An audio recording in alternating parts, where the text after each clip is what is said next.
Welcome and good morning. Thank you so much for joining us. This is ConsumerHallaTV News.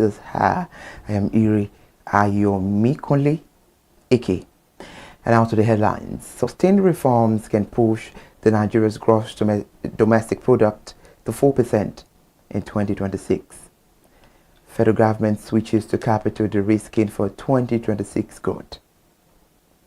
Dangote says petrol may eat 1,400 naira per litre without local refining. Thank you so much for joining us on the news at 8 this morning. And now we'll start the news. Starting the news with the Chief Executive Officer of the Center for the Promotion of Private Enterprise, Dr. Muda Yusuf, as he said that Nigeria could achieve the GDP growth of between 4 and 4.5% in 2026 if economic reforms are sustained, budget assumptions are made more realistic, and the structural bottlenecks limiting productivity are addressed. Dr. Muda Yusuf is an economist and one-time Director General of the Lagos Chamber of Commerce and Industry, stated this yesterday during an interview on national TV, where he noted that although the key macroeconomic indicators are showing signs of stabilization, several downside risks could undermine the growth projections if not carefully managed. He identified the oil price volatility, the geopolitical tensions, security challenges, and controversies surrounding the tax reforms as major risks, stressing the need for caution in fiscal planning. Let's talk about the federal government, as the federal government has announced a shift from direct economic intervention to capital de-risking and private sector-led growth model as part of its 2026 growth acceleration and investment mobilization strategy. The new direction was disclosed in a statement by the Minister of State for Finance, Dr. Doris Uzokanite, who said the strategy is aimed at unlocking the large-scale domestic and foreign private capital by lowering the investment risk, removing policy distortions, and also by strengthening the execution discipline across key sectors of the economy. According to Mrs. Uzokanite, she made it known that the government is seeking to move from macroeconomic stabilization to sustained economic expansion that is driven largely by private investment rather than public spending. Now let's talk about the Dangote, as the Dangote petroleum refineries warned that petrol pump prices could rise so as much as 1,400 naira per litre if Nigeria relies solely on fuel import, stressing the large-scale domestic refining has become a critical stabilizing force in the downstream petroleum market. The refinery gave the warning on Monday while dismissing reports that it was shutting down for maintenance, describing the claim as false, misleading, and deliberately circulated to justify another increase in pump price. In the statement, the refinery said recent price movement further highlight an uncomfortable reality, and in the absence of the Dangote petroleum refinery, fuel importers would continue to operate without restraint, with petrol prices potentially escalating to levels estimated at up to 1,400 naira per litre in a post-subsidy environment. It said the refinery operations could have therefore served as a critical stabilizing force in the downstream petroleum market. Meanwhile, in Abuja, the Nigerian National Petroleum Company Limited has reduced the pump price of premium motor spirit, also known as petrol, as its retail outlet, lowering the price to 850 naira per litre in Abuja. The newsman who monitored filling stations across the Federal Capital Territory on Monday observed that the new price represents a 20 naira reduction from the previous rate of 835 naira per litre sold at NNPC outlets. The revised price was implemented at NNPC filling stations located at Lube, Wuse Zones 4 and 6 along the Kefi-Abuja Road as well as on the Kubwa Expressway. Despite the latest reduction, NNPC pump price remains 79 naira higher than the 739 naira per litre currently sold in Dangote refinery-backed MRS filling stations nationwide. Away from Abuja, part of the Katsina metropolis were thrown into darkness following the fire incident involving a 15 megawatt power transformer at the IBB Way injection substation. the Ghana Electricity Distribution Company made this known in a public notice issued on Monday by the head of corporate communications at KEDCO, Sanibala.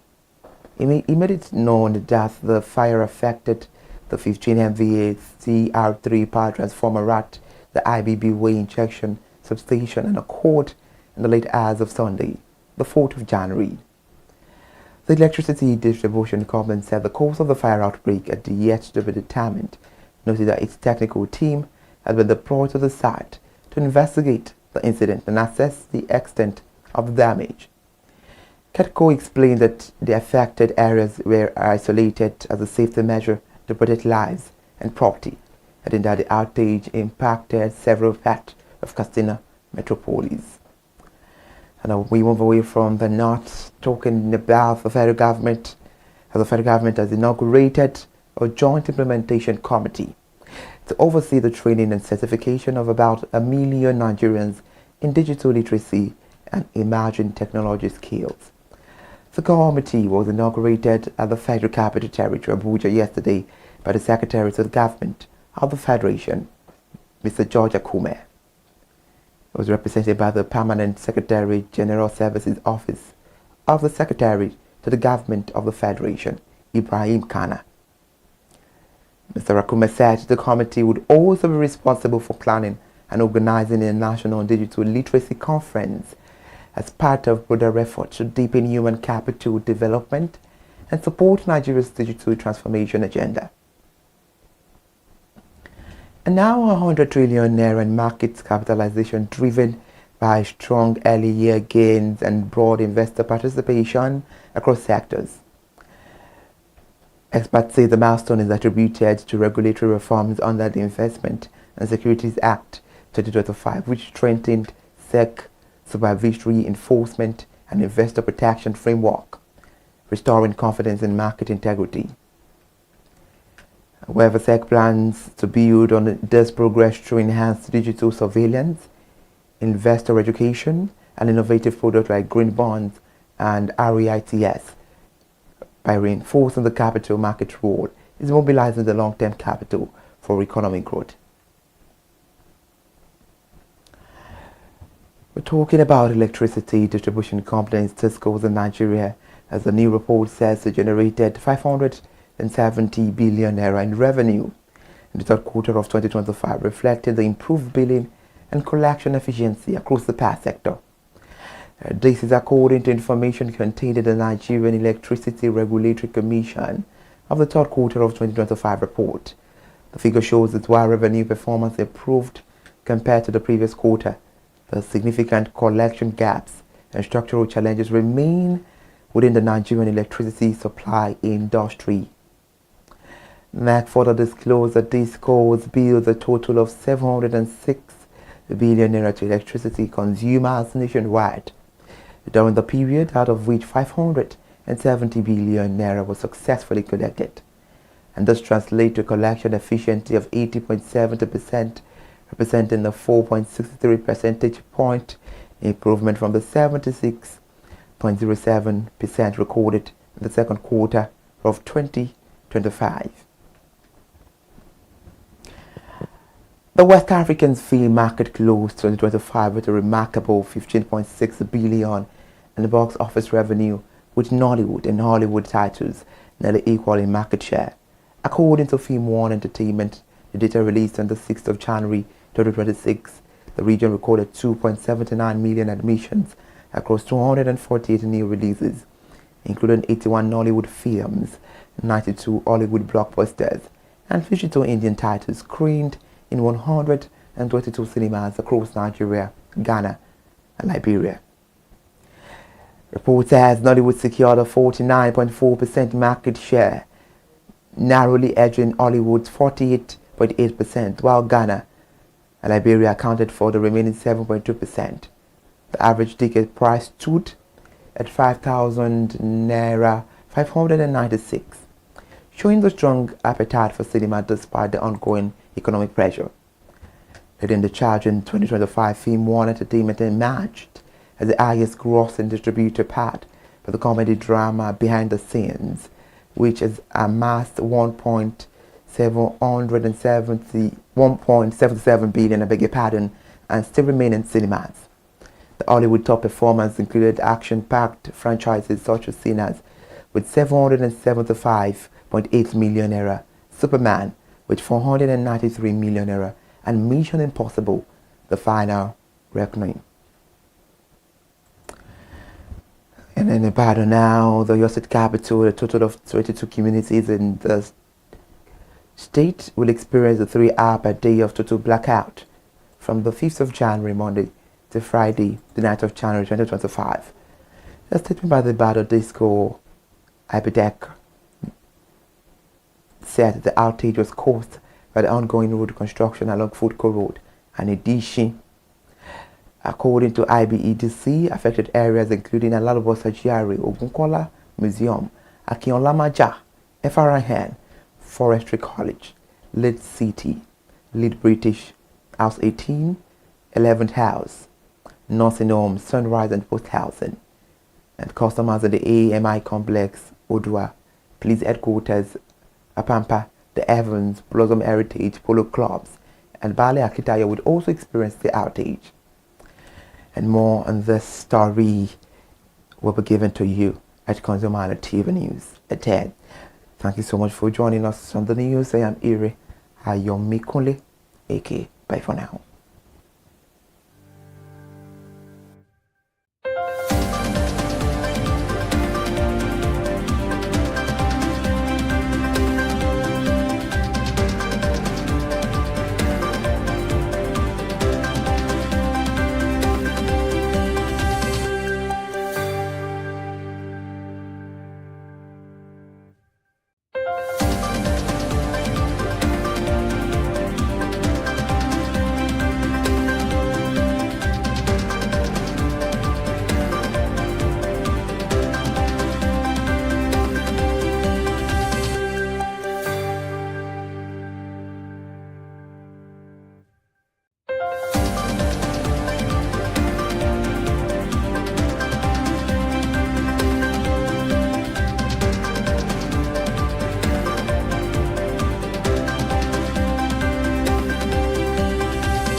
Welcome back, consumers.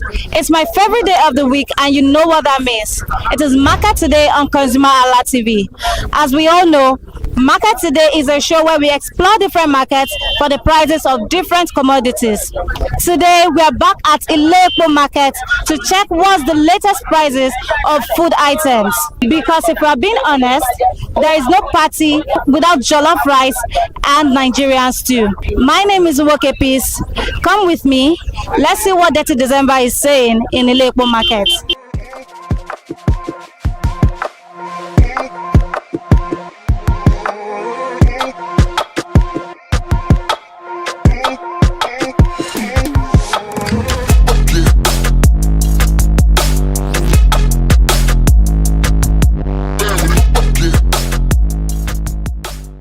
Hello, good morning.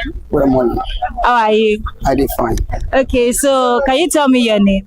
My name is Ahmed. Ahmed Mohammed. Okay. Ahmed, what do you sell in this market? I did selling onions. Onions? Yes. Okay. So, Ahmed, can you tell me how much you sell the onions? This one I did selling 1,000, I did selling 800, 700, 215. This one I did selling 1,500, 1,000, I did sell it. I did buy back inside markets, like I did buy 95,000. Which market? Inside this Ilebo market. This Ilebo market. You buy inside this market, yes, and then you resell here. Okay. You buy it 95,000 for the big bag or for the small bag? Big bag. For the big bag. Yes. So how much do you buy the small bag, if at all you buy? The small bag? Yes. Or you don't buy the small bag at all? Only big bag I buy. It's only big bag that you buy. Okay. Ahmed, how long have you been selling in this market? How long have you been in this business? If I buy like I buy 95,000, I see 120 or 125, 150 separate. I get my own like 20,000 inside, or 15,000, or 25, 30,000 separate seats. Oh, okay. Inside. So that's how much you gain after reselling. Yes, okay. But how long have you been selling in this market? When did you start selling inside Ilekpo market? Eh? When did you start selling? When did you start selling inside this market? For Underbridge. Okay, you started from Underbridge. Yes. Then when did you come here? Okay, I come from Sokoto State. Abyss. No. When you start to sell inside this market, which time you start to sell? Okay, like how many years? Yes, how many years? I don't think like 4 years. 4 years. 4 years, and you've been selling onions inside this market. Okay, so let's say around May, June, July. What was the prices of onions? How much were you selling the onion by that time? For that time? Yes. And the boy is like and the boy 35,000, 40,000 with the buyer. Wow. For that time. For that time. Yes. Yeah. With the seller like 50,000, 55, 60, 70 seller. Okay. So what about this year? Let's say May, June of this year. How much did you sell it? From November to December now. I will buy 95,000. And the seller 100, 110, 120. Okay. But what of May? May. That time I buy 60,000. 60,000. Yes. And they sell it 70,000. 65 seller they sell. Okay. 70. Okay, so what made the price go higher? Is it because of Christmas or it's just the economy? It's because of Christmas. Christmas? Yes. So because it's Christmas season, you added price? Yes. After Christmas, it will come down. It will come down? Yes. Okay. And how has sales been for you? How have you been selling? Are people coming? Are you getting customers? Is there markets? Are they getting customer? And some people they come, that is not my customer. Wow. They come and buy.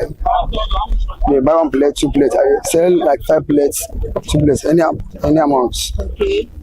So is there any problem that you face inside this market that is affecting how you sell? Like, you get any problem with the inside this market now, with the affect it's you? only our payments we pay inside this company is too higher with the inside this market. So how much do you pay? We pay me if I sell for you, I pay like 3,000. 3,000. Yes, for this complex. How much would you like it to be? If I buy market today, I don't finish tomorrow. I pay like 7,000 inside this complex. The money is too much. The money is too much. So Ahmed, if there was one thing you could tell the government to make this market better for you, what would you say? I want this government to protect us to find the place where it is the sell market. Okay, to help you with shops. Yes. Okay. To help us to shop or place that you will go sell our markets. Okay. That is no problem. Because selling in our money is no problem. Okay.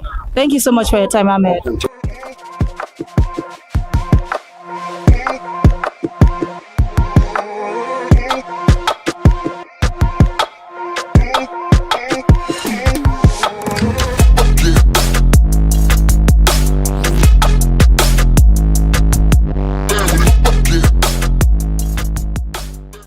Hello, good morning. Morning, ma. Okay, so how are you today? I'm fine, ma. Okay, what is your name? My name is Musa Ibrahim Musa. Okay, Musa, what do you sell in Ilekpo market? I do sell tomato. Only tomato. Yes, ma. Okay. So Musa, can you tell me how much you sell your tomato? Yes, ma. I can tell you. Okay. This one they sell am 1,500. This one they sell am 1,000. That one they sell am 500. So why is this one 500? Why is this one 1,000? Why is this one 1,500? Because of I want, if I sell am, I want get something. Okay, it's not because maybe this one is big or it's small. It's because of the gain, of the profit you get from it. Okay. This one na big size, that one na small size. This one na lower size. Okay. Alright. So, how long have you been in this market? What do you say? How long have you been in Ileko market? How long have you been selling here? When did you start selling here? How many years? Na just 1 year, ma. 1 year. Okay. So, when you started and now, compared to now, do you think the price is higher or is it lower now? The prices of your tomato? Yes, ma. Come highest, can lowest. Maybe today you can highest, maybe tomorrow you go low. Okay. So the price is not stable. Okay. So, Mohammed, where do you buy this tomato from? From inside market. You buy it inside market, then you come back here to resell. Okay. So, how much do you buy a basket or a bag? Na basket I buy. I buy 25,000. 25,000 Yes, naira. So, how much do you gain from it after selling? Like, what's your profit margin? I can get 10,000, 8,000, maybe 12,000. Okay. At any something like that. So, do you think the price that you're selling now, is it going to be the same price you sell when it's Christmas period, or it will go higher? Maybe if I sell 1,500, after I can sell 1,000. Okay. Because of market, if they go, if they come back. Okay. So, please tell me, is there any challenge that you face in this market? Is there any challenge that is affecting how you sell? Any problem inside this market that is affecting how you sell, how you buy, and then how you sell? Is there any problem that you face? No any problems. So you are okay with how this market is? You are comfortable in this market? Okay. So is there anything you could say to the government to make this market better for you? Yes, ma, it's better for me. You like it like this? I like it very well because of it. I get something, I go solving my problems. Okay. So this market has provided you an opportunity to be able to sell and solve your problems. Yes, ma'am. Okay. So you don't have anything to tell the government to make this market better for you? Yes, now this market is better for me because of if I no do this market, I know where I go see money. If they sell this market, I get money, I go solving my any problems. Okay. Thank you so much for your time. Okay.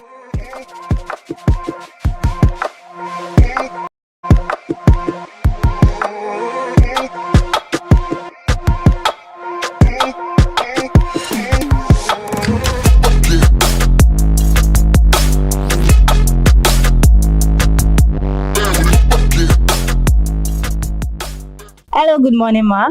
Good morning. How are you today? I'm fine. Okay, so can you tell me your name? My name is Khadijat Omomi, but popularly known as Cardi B. Cardi B, I like that. Call me at the market.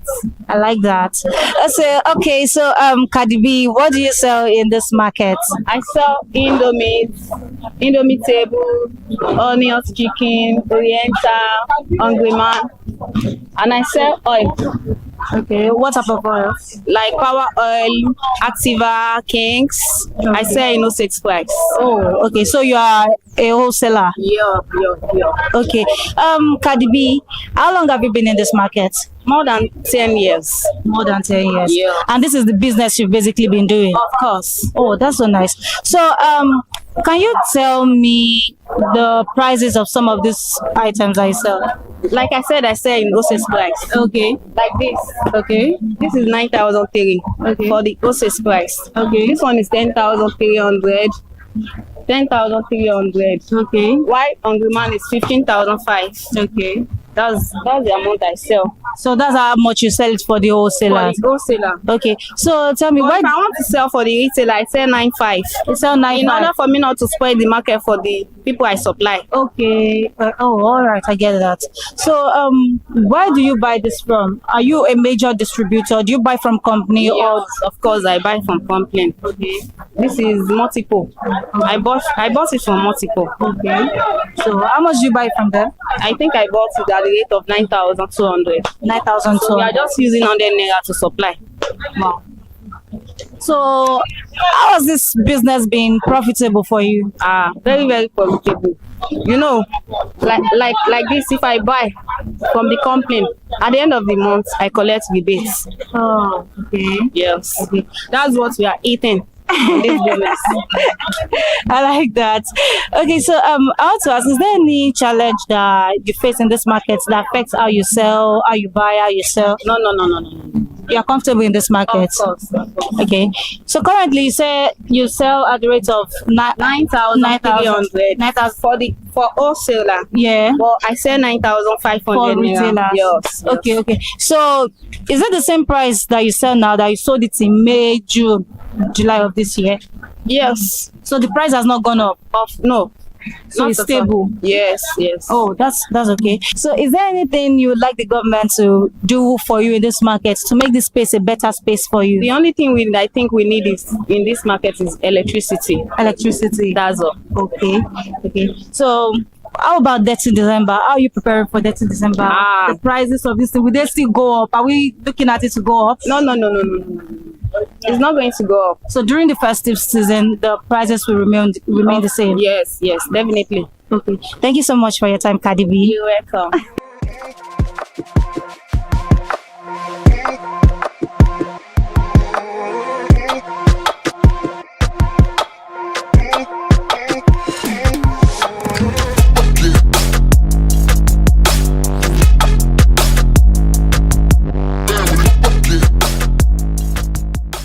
Hello, good morning. Good morning. How are you today? I'm good. Okay. So what is your name and what do you sell in Ilekpo market? My name is Alam Jola. I'm a butcher from Ileko. Okay, so you're a butcher in Ilekpo market. Okay. Can you tell me how you sell? How do you cut and sell this meat?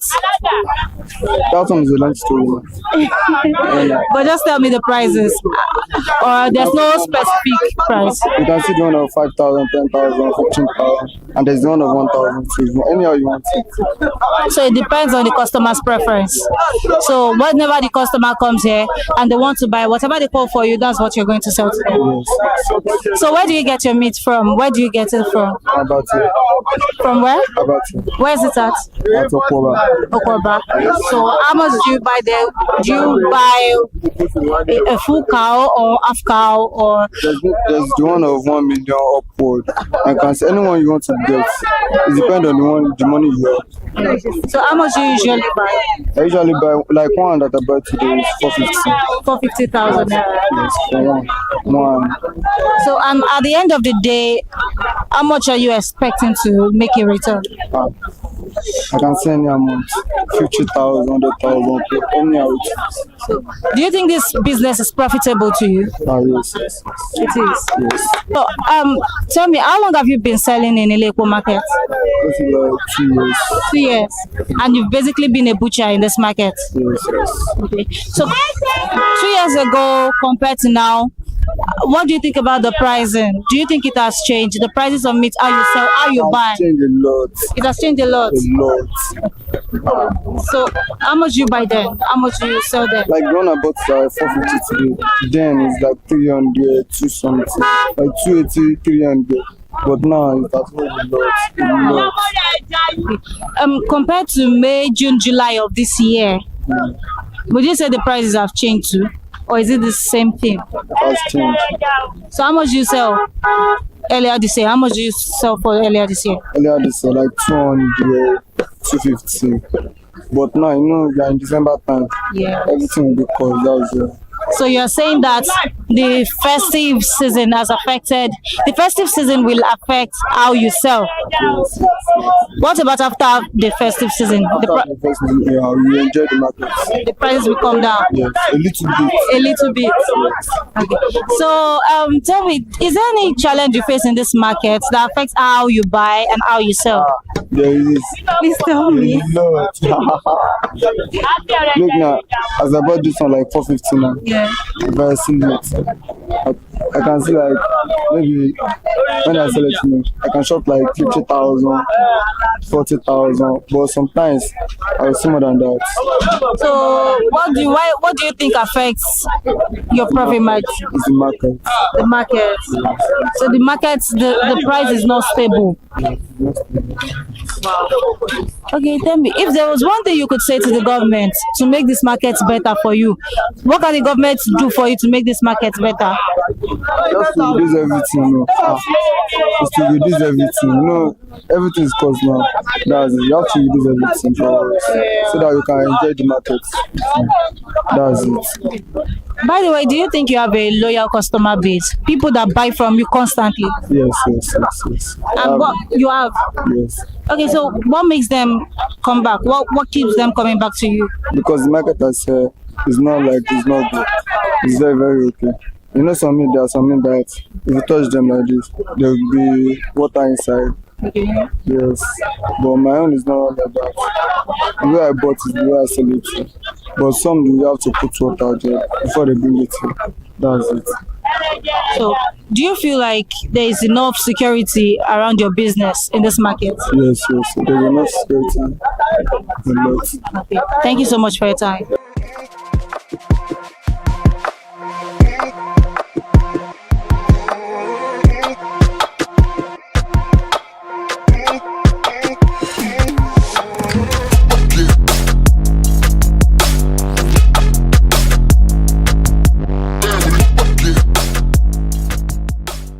Hello, good morning, ma. Good morning. How are you today? I'm fine. I'm cool, as you can see. Yes. So, can you tell me your name, ma? Oh, my name, don't let me put honorable. My name is Adesanya Adebola Comfort. Okay. Mrs. Yes, Mrs. Adesanya. So, what are you here to do today in Ileko Market? Actually, I'm here to buy some stuff, food stuff, and some other grocery. Yeah. So, are you shopping for Christmas or it's not your Christmas shopping? Actually, it's not yet Christmas, but I'm shopping to put a smile into some indigent people. Okay. To give them something for Christmas, by which I'm organizing the program like on Friday. So that's why I'm here to buy some stuff for them, to give them as Christmas gift. As Christmas gifts. Oh, that's so thoughtful of you. So, can you mention some of the food items you came to buy?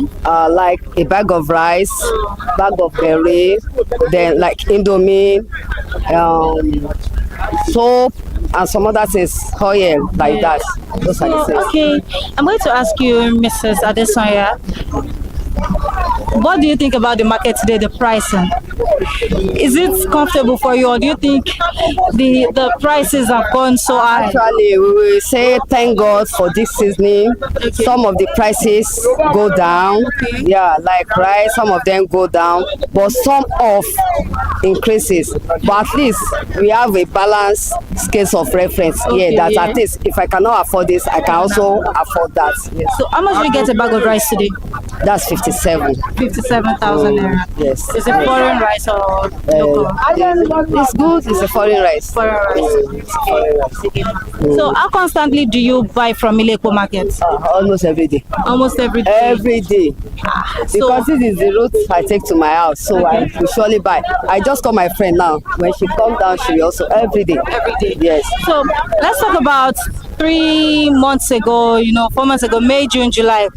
Compared to that period, comparing now to that period, do you think the prices have stabilized or have they gone higher? Actually, I think the price comparing to the 4 months, 3 months ago. Okay. This season the price comes down. It's affordable. It's affordable right now. Yes, right now it's affordable. Unlike 3 months, 4 months ago, it's affordable. It's affordable. Okay, when we talk about Christmas shopping, when should the Lekpo market expect you for Christmas shopping? Like basically like Saturday. Because when you come like 24, 20, the price will rise. You know our people. Even though they buy it at the rate of 100 naira, they want to sell because of the festive. They want to sell it at the rate of 2,000. Yes. So definitely by Saturday I will come for before the prices increase. Mrs. Comfort, do you have a favorite seller in this market? Someone that you constantly buy from? Yes. So what keeps you going back to them? She's friendly. Okay. And she's a trust somebody. Okay. She was, because I could remember I left some goods with her. I didn't buy the goods from her and I left it. She kept it for me.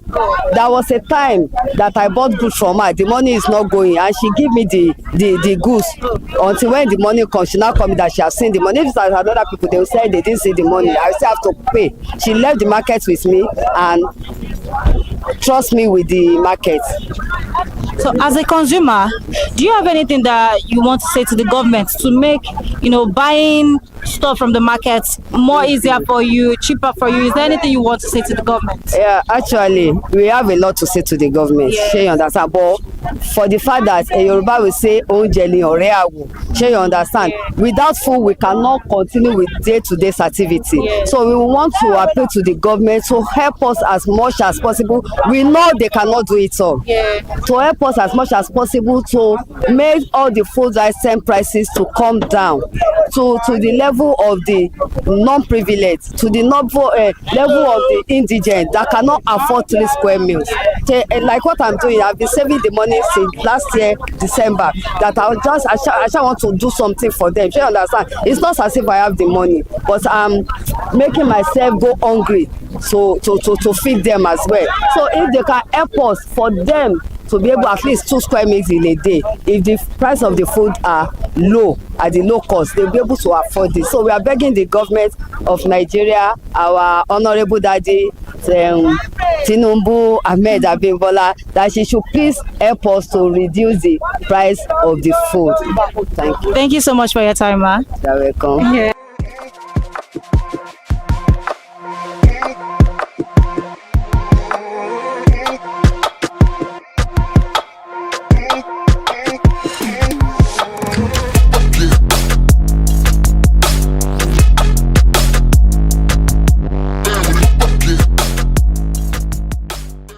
To the consumer watching this, you have heard it all.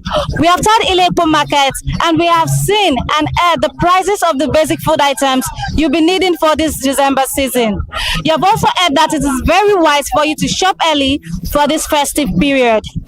It is not over yet, but until the next time, you can catch us on ConsumerHallaTV on Twitter, Facebook, Instagram, and YouTube. My name is Uwoke Peace, and this is Market Today on ConsumerHallaTV.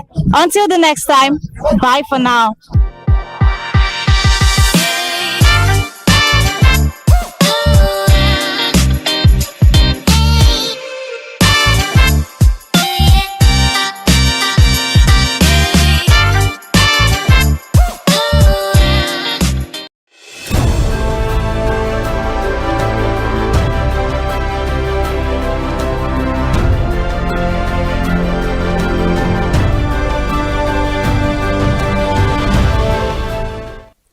Good morning, Nigeria. Thank you so much for joining us on Perspective, the breakfast show on ConsumerHallaTV, where we talk about all pressing and burning issues making the rounds.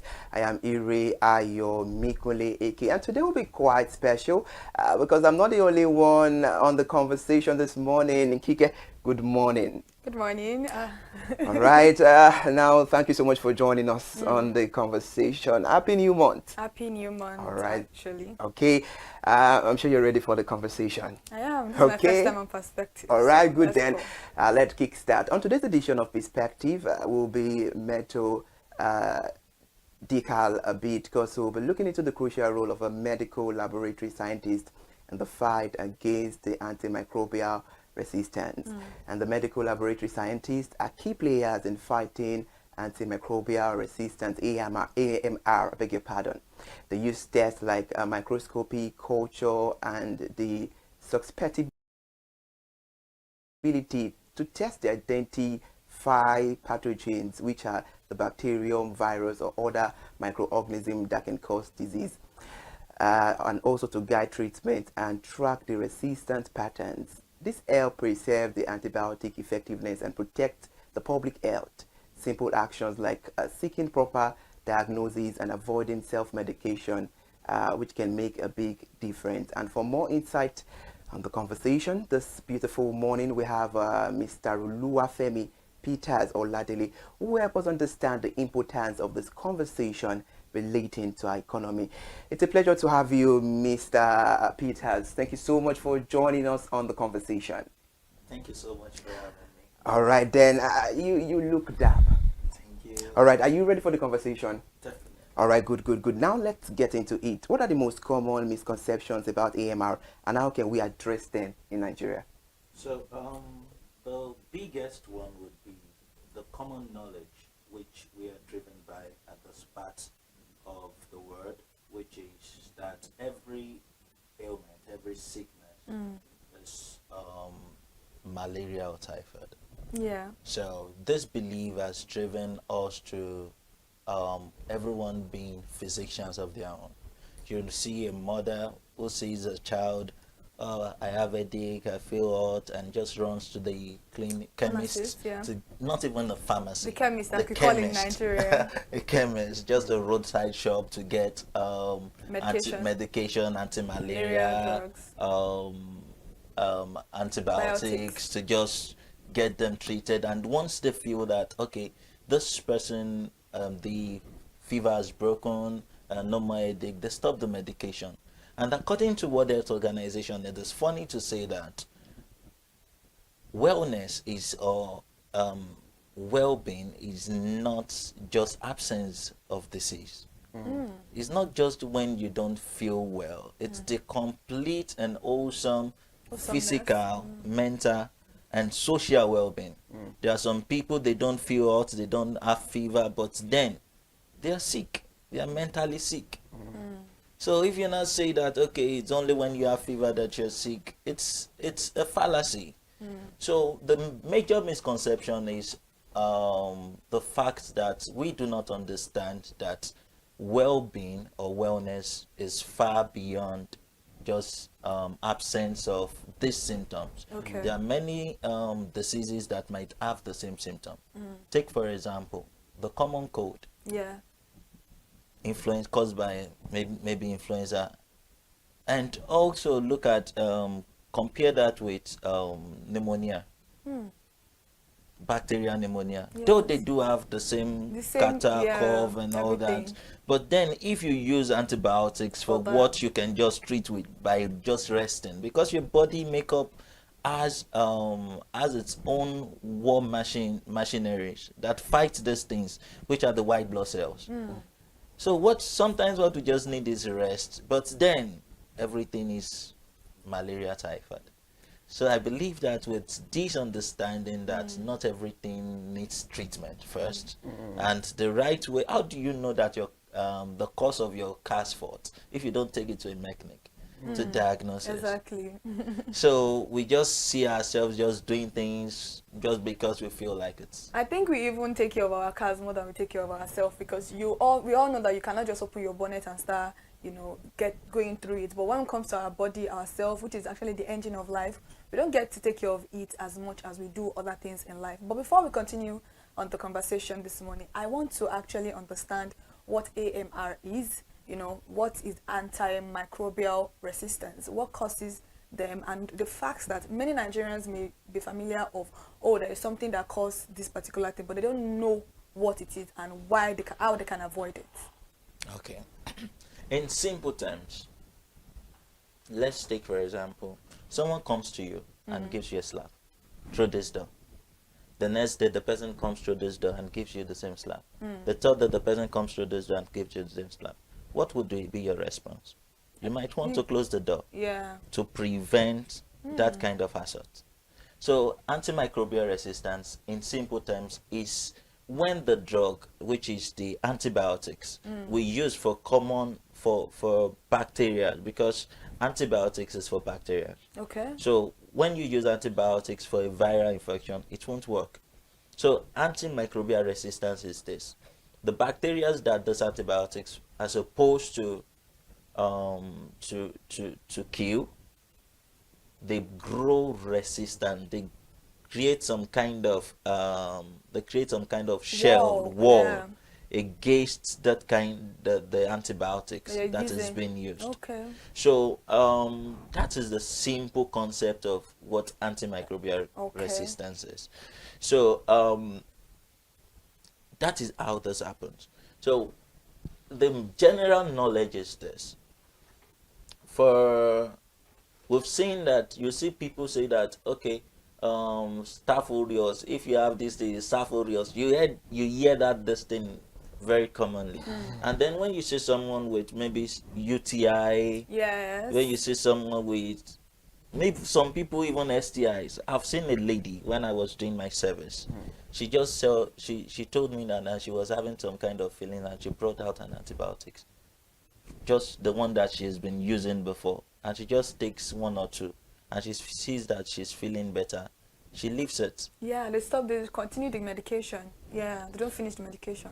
But then the thing is this: when you use antibiotics as prophylaxis, that is, you use it as a preventive measure, or you continue Continuously using. yes, it creates some kind of the bacteria. It kills some of them, while it immunizes some of them. Okay, empowers. It empowers Okay. them, so that when you use that drug subsequently, it won't work for that For the one you're organism again. for what you're targeting it for anymore. Yeah. So I get that. That means that it's in common terms, it has killed all the good bacteria that's supposed to protect you when you're using the particular drug. Yes, there Okay. is that. Okay. There is that. Okay. And there is the fact that when you're supposed to use, this is how it works. When you use a medication, it goes through processes. Okay.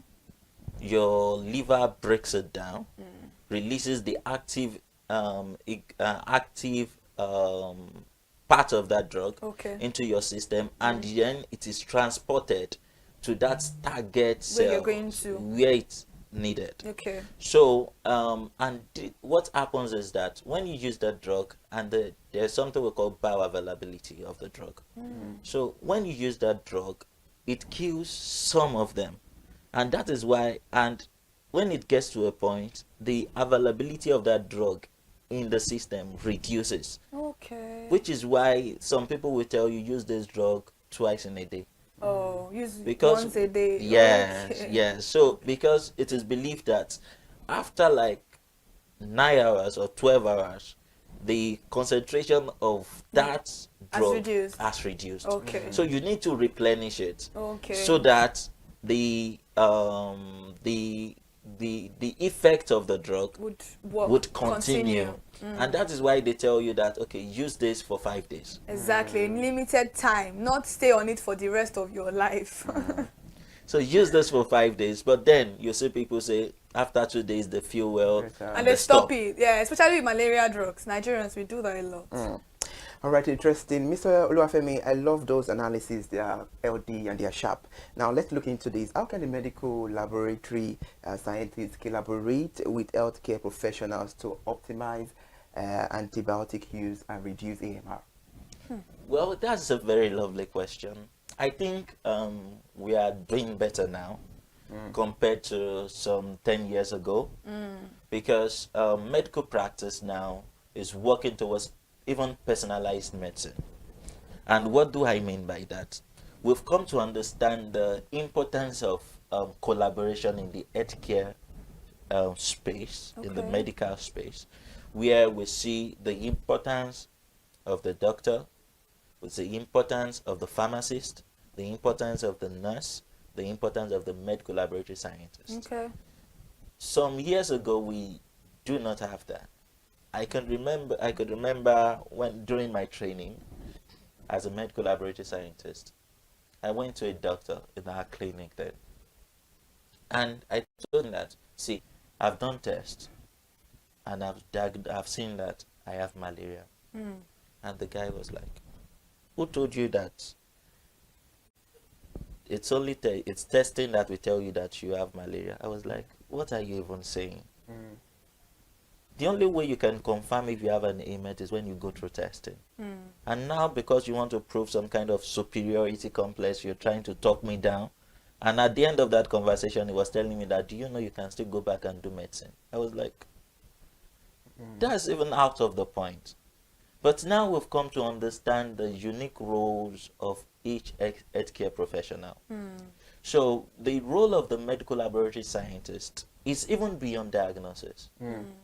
We even do surveillance. Okay. Because you cannot say that a drug is resistant except we tell you that it's resistant. Oh. Because in a climb like ours, 2 weeks ago, I was in a conference, a summit, Impact Africa Summit. And then they asked a question like, okay, how do you know the effectiveness of the drug and all that? And the first thing the physician said was that, see, the first thing that comes to mind when you talk about, when you see a drug not functioning, is that you've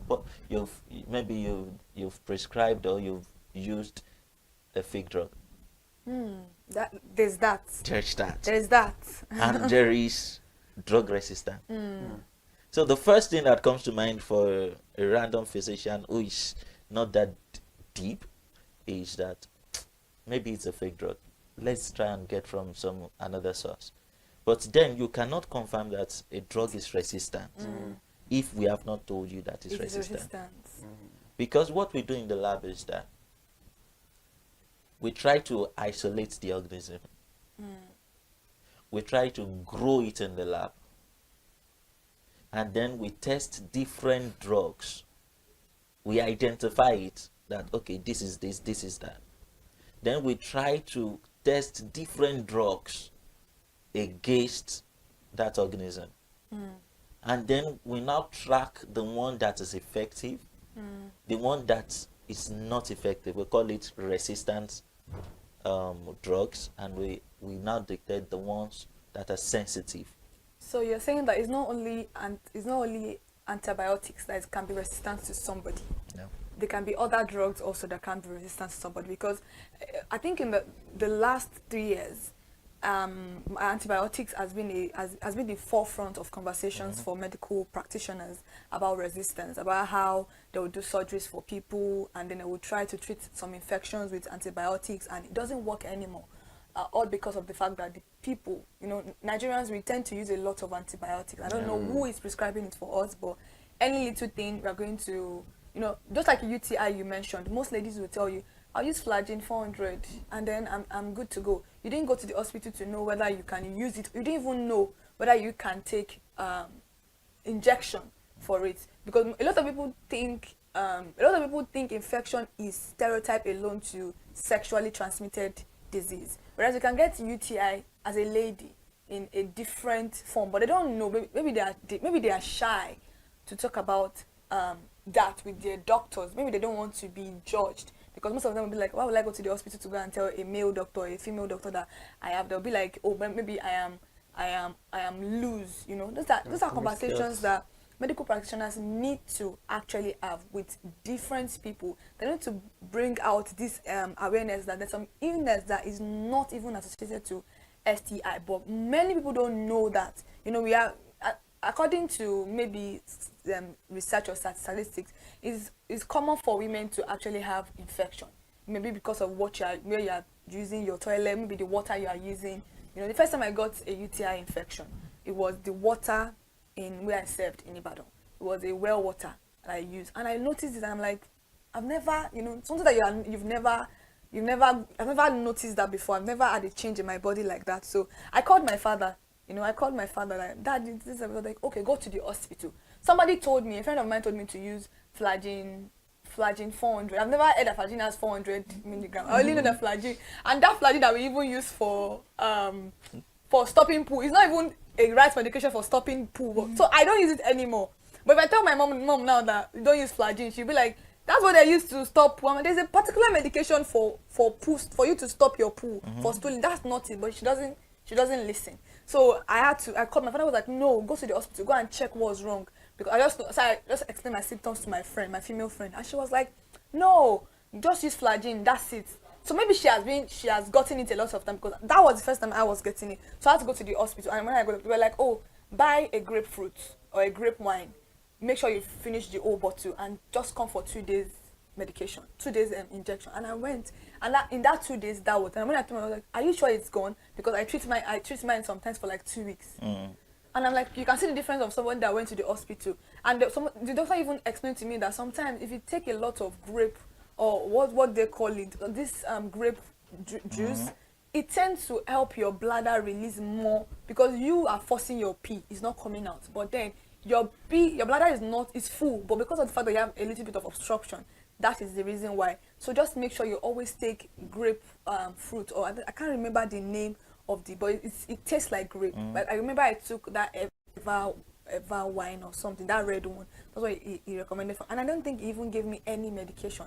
It was just those 2 days injections, and that was it. But for my friend, it was a different experience entirely. So it could be that for her now, maybe she's already getting that resistance that you are talking about. But how can you be on that flagyl is very bitter. So I don't know how you're using it for a whole, and she's telling me 1 in the morning, 1 in the night. So you're telling me I'm going to use like 3 sachet for like, because I'm treating something. No, that's not going to work for it. So that's why I'm very particular about. It's not now just about antibiotics. There are also other medications that you can actually develop resistance for.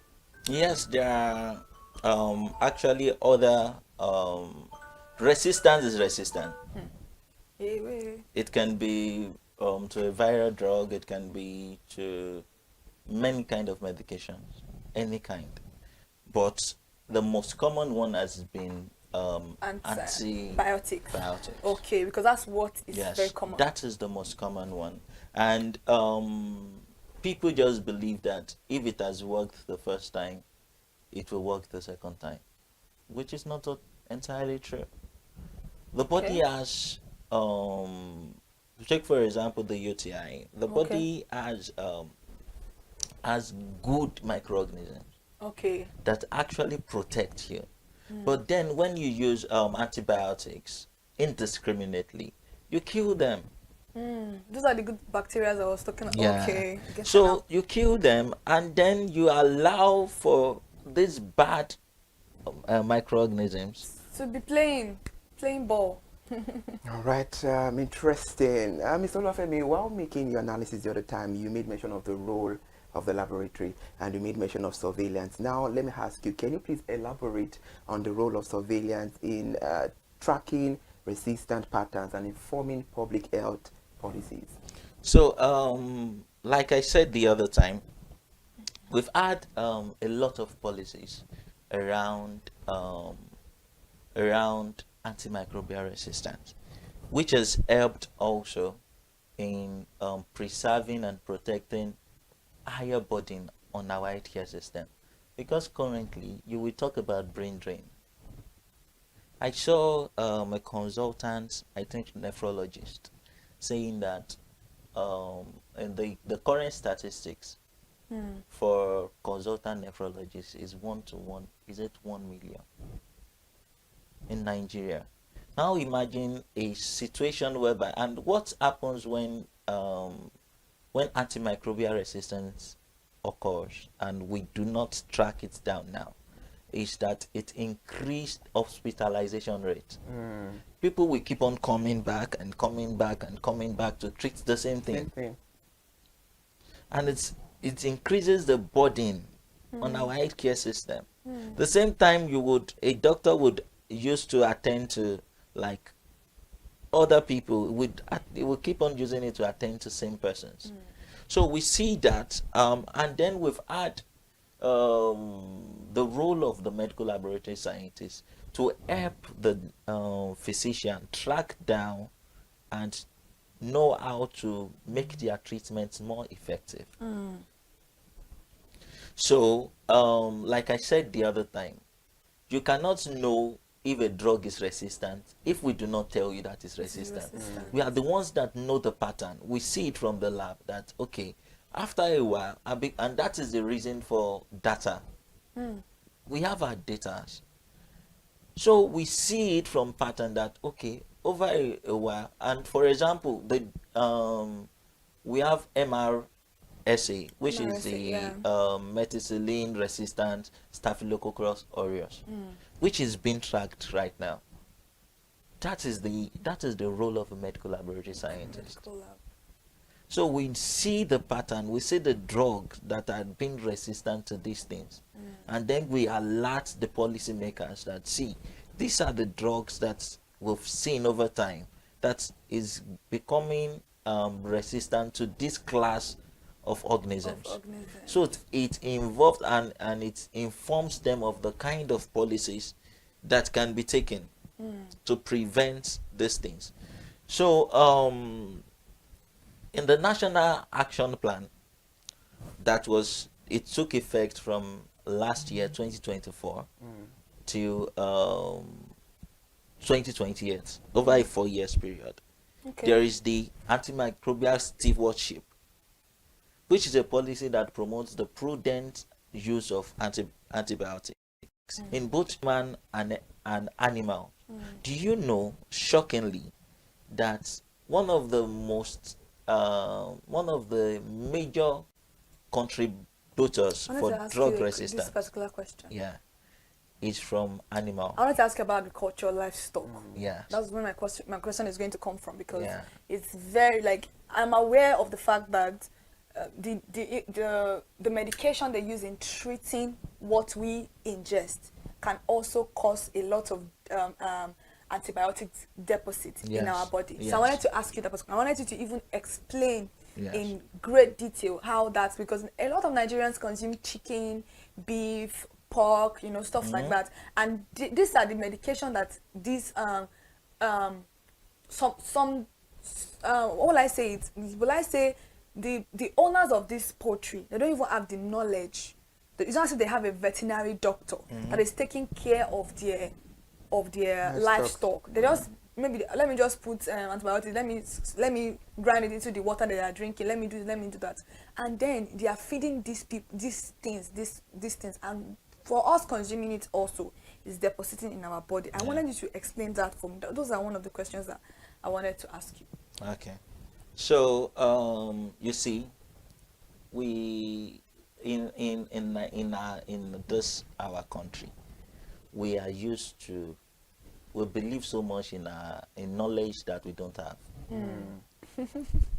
Some of us, we've turned ourselves to doctors, we've turned ourselves to veterinary doctors, we've turned ourselves to mechanics, we've turned ourselves to talk about anything. Talk about trades. So, and this is creating more harm than good. It is very right that antibiotic deposit comes from this livestock that we consume. Talk about cows, chickens, and all that. So sometimes the antibiotics being used for this treatment in these poultries, sometimes they are used for prophylaxis. That means they don't see anything happening to those chicken or those birds or those, before anything happens. They do it every morning. All that. And that puts the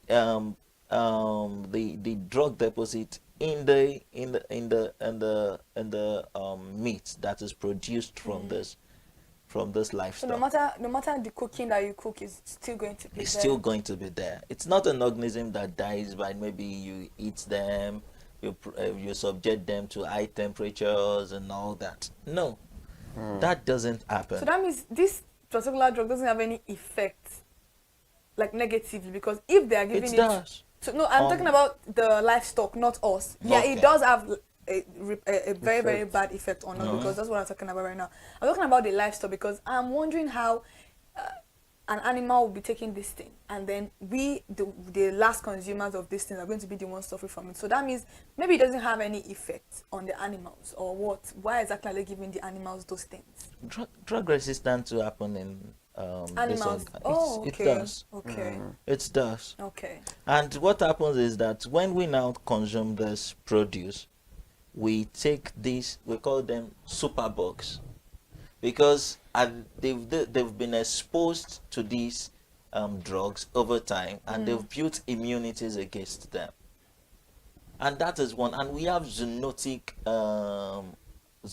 diseases, which is from animals to So humans. yeah. So as it affects them, it affects us too. Affect us. Okay. Okay. And that is where the role of policies come in. That is where it comes in. All right, interesting. I know you're enjoying yourself on the conversation this morning on Perspective. We're discussing the crucial role of medical laboratory scientists in the fight of antimicrobial resistance. And we have Mr. Oluwafemi Peters Oladele on the conversation. Let's go on a short break. When we come back, we dissect and ponder better on this issue. We'll be right back. Thank you so much for staying with us. Please sip your coffee. We'll be right back.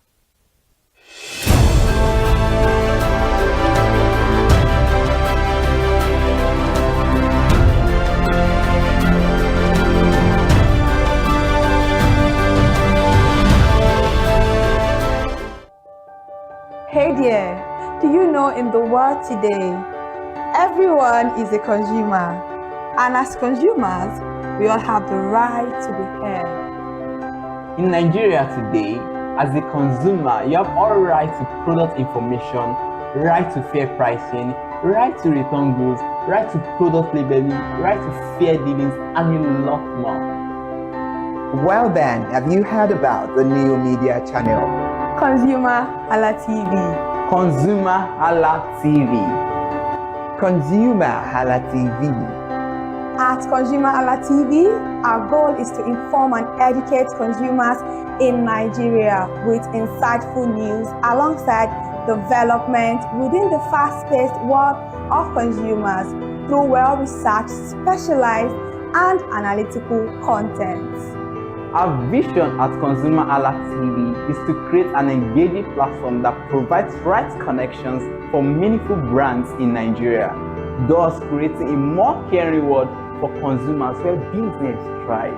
And guess what? Our ConsumerHalla brand is the first consumer complaint resolution portal in Nigeria, powered by a 72-hour feedback mechanism. We offer consumer advocacy, informative talk shows, branding promotions, advertising, and lots more.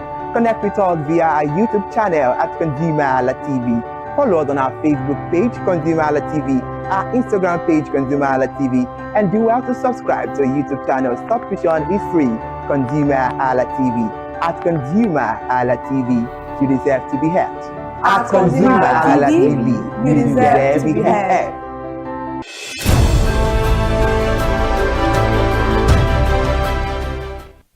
Well, I appreciate you for still staying there and watching Perspective on ConsumerHalla TV. This is where we have discussions about pressing issues and burning issues making the round. And on the conversation, we are having something important that it's crucial to talk about. That is the crucial role of a medical laboratory scientist in the fight against antimicrobial resistance. And we have Mr.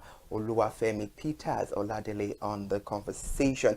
Now let's get to it. What are the implications of AMR on Nigeria's healthcare system? So when we talk about how this directly affect our healthcare system, one of the things we'll talk about is the effect of AMR, which is treatment failure. You notice that you keep on treating the same thing over and over again. And then this is increasing the burden on our healthcare system. So take for example, another topic is this typhoid thing. When people say that I have typhoid, and I have this thing, I have that, how do you know you have typhoid? Because before you have typhoid, the way you ingest salmonella is, have you taken any dirty water? Did you, how are you sure that? You can't even assert. If you have typhoid, you won't be the one to tell us you have typhoid. So you just see people just when they feel fever or they are pooing, they tell you that they have typhoid Or diarrhea. or diarrhea, which of course increases the burden, the healthcare burden we are faced with in the healthcare space, where treatments now fail. We are now burdened with the fact that new researchers will now have to look for new drug that can treat these infections. All right, I love this conversation a lot because it has to do with the daily lives of we Nigerians 247. And now you've told us about the implications of AMR on the healthcare system in Nigeria. So what step can Nigerians take to prevent AMR? And how can we promote the awareness? Because she mentioned about the awareness earlier on and about responsible antibiotic use, because there is a whole lot of misuse outside there. Yeah, that is why I must commend platforms like ConsumerHalla TV, which gives the privilege to put out this information there, because they say knowledge is power. Yeah, it is. More of these things are health behaviors that we've learned over generations. You see your mother treat any small thing, gives you anti-malaria, gives you 1 dose of antibiotics. When you give birth to, you believe that that is the pattern. And when you've seen it work once, you believe that it will continue to work. So it is on every one of us to put out that information. Like, I must commend you telling your your friend about the need to go to the hospital to get tested, to get proper treatment. And then I must commend also you giving your mother a feedback that, okay, this is what I went through. Till now. But believe me, you've passed the message. They don't listen. These are our mothers. They don't listen. You tell them a lot of things, they'll be like, and you're more saying, you these children of nowadays. Since, do you know what's funny is that I feel like what you're saying is very true. It's like a generational thing. My mother did it, so why is it going to be a problem for me? This issue of dusting powder, all this rub for children. If I tell my mother, when I give birth, you will not shake my baby because of shaking baby syndrome.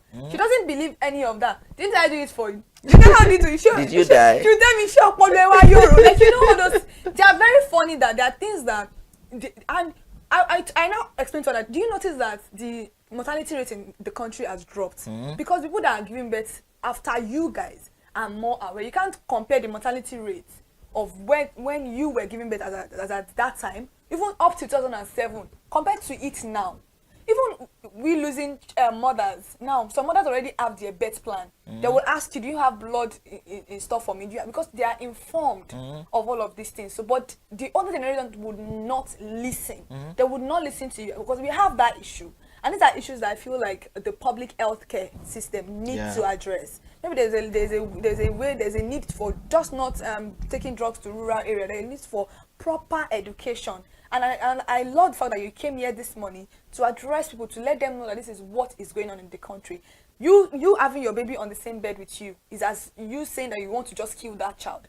God forbid, a lot of people's children die. You just see them, we slept together yesterday, now what happened? You might have rolled, or the people might have rolled and suffocated, but they don't understand any of this because they've been doing it, and so it is very, very safe and practical, which is not always like that.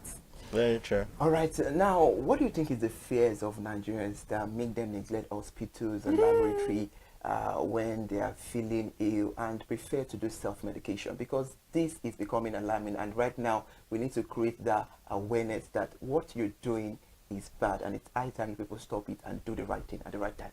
You see, one of the things I must commend the Lagos state government for is their role in helping to reduce payment of healthcare services out of pocket.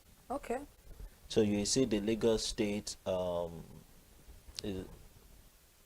do they call them now? I think, is it Lamasa or something, that are in charge of HMOs, Lagos State HMOs, Health Management organizations. Yes.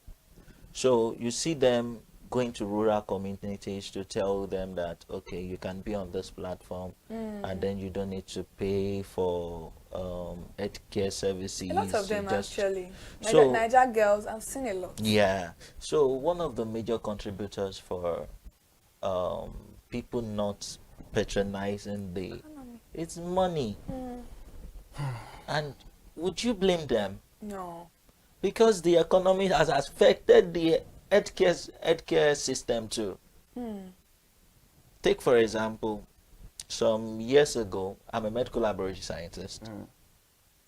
One of our reagents used in testing HIV used to sell for 18,000 naira. Guess how much it is now? Just to test for HIV. As in the kit used for testing. How Guess much how much it is now? How much? 120,000. I was thinking about that. 18,000. From 18,000. That was when? That was about a year ago or a year and a half. That's 2023. Let's say 2023. Let's say 2023. Wow. Now it's 120,000. Where would the money come from? People will pay. So one of the major reasons why people don't use healthcare facilities is because of money. So it's not only because many people think HMO is just for office people, 9 to 5. No. So it's not just for office people. No, it's not. It's not. It's Mm. not. With the policy in Lagos State that every worker must be on HMO plan, HMO. If you are employing more than 5 staff, you must place them on HMO. So Ilera Eco is also like an HMO. Yes. Because I know that Ilera Eco, Yes, I think it's Ilera- for elderly. Is it Ilera just Eco. for elderly people? It's just No, for it's for everybody. Okay, okay. That one is for reducing Yeah. the money. But it only works for public hospitals, right? Yes. Okay. You've commended the Lagos State government in charge of HMOs and all of that. How can the government and the private sector support the medical laboratory scientists in the fight against AMR? Okay, one of the things that we can do, and we that will help the system, is for research and development. Okay. Because when this occurs, new drugs must be discovered, and also funding. Help our system to get funding, so that we can help better place our healthcare system. It is a menace. According to the World Health Organization, for organisms, it's not curable, and it's not how do I put this now? Malaria is UTI is an infection. It can happen across board. It can happen to just anything, any disease. So if you are resistant to a drug, the thing is that we try to get other drugs that can work for you. That's what I was talking about, the personalized medication. So, and that's a lot of money, more than the one you're supposed to avoid. The thing is that if a drug A doesn't work for you, we look for higher strength, which will cost you more money. You could have avoided that by going to the hospital or by going to a laboratory to, check on what is going on. So what we are saying is that if you develop this particular resistance, which is AMR, antimicrobial resistance, there is no cure for it. So you need, you and your medical team need to look for other medications that would work for you. And trust me, if you don't know that you have this particular issue, it is also an issue that can lead to death. Am I right? Yes, yes. Because there's some people that go for major surgeries and then they have infection from those surgeries, but you cannot treat them with antifungal or anti-malaria anymore because you're already used to that particular one and it's not working for you. And these infections can be, a facilitator of death. A lot of people have died due to this particular issue. So that's what we are talking about this morning. All right, Thank you. interesting. Now to brush things up because we have to round the conversation up this morning. What message would you like to convey to Nigerians about the importance of the medical laboratory scientists in combating AMR? What I would say to us is, beyond seeking medical attention, make sure that when you have things like UTIs, get tested. Exactly. Because that's the only way you can know drug will yeah, work will for work you. That's true. Drugs is not one shoe fits all. It's not one shoe fits all. The same this infection that person A has and person B has, maybe one of the drug can treat A and not treat B. Really? So it's due to the exposures we've had over time. Okay. So the thing is, when you have you believe that you are feeling sick, seek proper medical attention. Please do. And then when you need to use antibiotics, your doctor needs to use antibiotics on you, get tested. All right, interesting. It's been a insightful and engaging conversation with the help of Mr. Oluwafemi Peters Oladele, joining us on Perspective Live in the studio this beautiful morning to talk about the crucial role of a medical laboratory scientist in the fight against antimicrobial resistance. And hopefully you've said all these things. I hope we, because I don't want to use Nigerians, because we all are Nigerians. So I hope we act swiftly to all these things, and definitely we might overcome the issue of AMR in Nigeria. It's a very beautiful conversation. Mr. Oluwafemi, thank you so much for joining us on the conversation once again. All right, we need to bring all things to an end on Perspective. Another beautiful edition of Perspective will be back tomorrow. Remember, Perspective is where we talk about all the pressing and burning issues making the round. I am Iri Ayo Mikuleke. Bye for now, and do well to enjoy the rest of your day by being productive.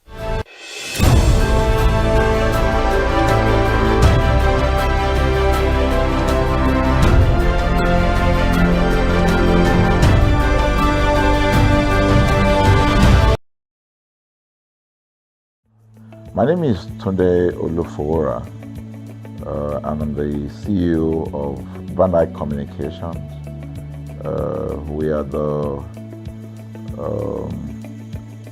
what we call the publisher or the owner of the new initiative called ConsumerHallaTV. ConsumerHallaTV is actually Nigeria's first consumer-centered, or called a consumer-centric television platform that aims to bring voice to the over 220 million Nigerians. It was a vision that came to my heart about 10 years ago. I remember that I was traveling. I traveled out of the country, on airline. And I had this unpleasant experience. It was a trip to an African country from Nigeria, and I actually went with a local flight from Nigeria. I wouldn't want to mention the name of the airline. And then it was to South Africa, and we landed in South Africa. And let me just paraphrase it. When I was coming back, I had some money, some dollars, and that someone had given to me to hand over to another person in Nigeria. So I wanted to help out. I didn't want to carry the cash on myself. So for whatever reason, I had a small case, and I felt that it was safer for me to put the money in my luggage. So I put it in a safe place in my luggage, got everything intact, and I checked in my luggage. My arrival in Nigeria, I was standing and was waiting by the carousel just so that I could pick up my luggage, and then I was there for 1 hour and waiting for my luggage. I didn't know that my luggage already arrived, and it was one of the luggage that was moving around on the carousel. So after about 1 hour wait, I looked to my left and my right. Almost everybody had gone. I think there were just about 2 or 3 left. So I beckoned on the woman that was on my side, and I noticed she was really in tears. Madam, what happened? She said, her bag has just been torn and a lot of things stolen. So I said, well, I've also been waiting for my own. She said, you better go and check those, those luggages there. Maybe yours is one of them. And lo and behold, I went around there. Mine was one of them. By the time I got it, everything inside my luggage was gone. All the valuable things there were gone. To cut the long story short, we felt there was need for us to report the case, at least to the airline. It was in the night, about 8 o'clock or 9 o'clock. We went in to go and see the officer that was in charge. As soon as we got in there, the officer said, oh, so sorry, but you will have to go to our head office in somewhere in Victoria Island, to lodge a complaint. Okay. So the next day we went to the Victoria Island and we lodged a complaint, and that was it. And since that day, I'm talking a story of over 10 years ago, I didn't get a call, not even a call from that airline to talk to me about what happened to my luggage. Now, about a month after that trip, I had another opportunity to travel out of the country. This time around it was to US, and it was an official assignment. And I flew on, I will mention the airline this time around. I flew on a BA. I didn't like BA. I usually go with Virgin Atlantic and things like that. But my protocol officer convinced me and said, okay, you will love BA. Why don't you go on BA? Anyway, so I went on BA to US. And of course, on our return from US to Nigeria, we had to do, of course, there'll be like a connecting flight, from Heathrow. So we got into London Heathrow, and then because it was through Heathrow that we went, and then so they changed since it was BA, they changed the aircraft this time around to a bigger one. I mean, clearly because there were more Nigerians, or more people that were planning to come to Nigeria, and then we boarded. Not quite 10 minutes into the flight, in the air, the aircraft started malfunctioning. The air conditioning compartment were not functioning very well. I was on what you call business economy. The whole of that business economy all the way to economy side, the ACs were not working well. It was hot. And then I was watching. And then from that moment till we got to Nigeria. From that moment till we got to, I'm just trying to paraphrase. From that moment till we got to Nigeria, I could remember very well how many times the pilot, broke into conversation and had to apologize and say, we're really very sorry about this. He was giving us almost every 30 minutes. There's always a kind of update. So sorry, this is what we're doing now, this is what we're doing. While we were on that journey, I also remember an incident. So they came, the crew apparently couldn't resolve they couldn't manage the crisis or what was going on about it. They couldn't fix it. So they come up and said, we're so sorry, but for all the inconvenience, we're declaring, free lunch, free whatever it is you want, you can get. So trust Nigerians, you need to hear how everybody was jubilating, But something struck me. The experience I had just about a month before, and this experience, somehow I started comparing them. I was trying to see how this matter will be managed. Again, to cut the story short, we landed in Nigeria on a BA. Before we landed, the pilot announced and said that for the inconvenience, they will be giving a voucher of £50 to everyone that flew on that aircraft. I thought it was a joke. I mean, it was my first time with BA, but for what I knew or know of the British man would never even play with his 1 penny, talking of £1. So I felt that must be a joke of the year. So we left. I got back to my office. I think it was just about a week after. My officer, our guys in our mail room came up and said, "Oh, you have a parcel." So I said, "Parcel? Yeah." So they bought this parcel, wrapped. I opened it, and boom, I bought the document out. It was the £50 voucher from BA. So what's the tenor of this story? An experience with one airline was terrible, no apology. An experience with another one, even though it was a bad experience, but it was very well managed. So managed that even if we have suffered anything in that aircraft, you probably, for the sake of how they manage it, will have forgiven them. So that was how this journey started. So I started thinking in my mind, this is what we go through in this country.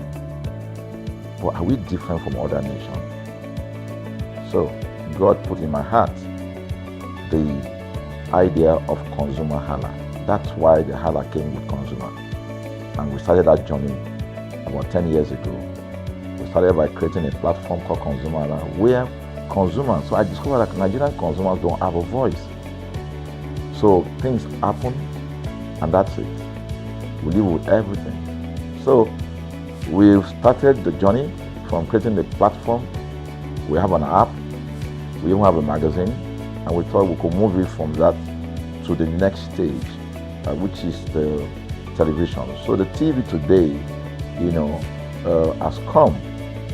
So I would say precept by precept, line upon line, we have been able to build on our aspiration, to finally bring to birth this unique and exciting platform, So it's a digital telecast, and our goal is to further connect consumers in Nigeria to brands with insightful news, development within the fast-paced world of consumers. The world of consumers is growing at a very fast pace, So we want to inform Nigerians. We want to get them educated about their rights, So our role is that we're going to educate consumers in Nigeria, all right? So by bringing them specialized and what you call analytical, research-based content generation that will inform, educate, sensitize the audience, So that's ConsumerHallaTV.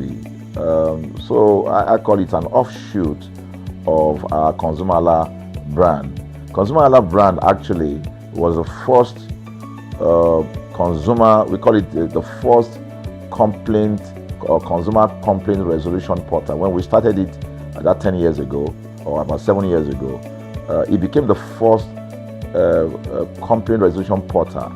We created it so that Nigerians can actually lodge complaint on that portal. We spent a lot of resources to build a very robust platform where today, if you have any complaint, about any brand, any leading brands in Nigeria, and you go on that platform, you can actually click, just a click, you can find the brand, you can actually lodge your complaint, and once you submit it, that complaint will be routed to that organization, and within 72 hours, we will obtain feedback for you.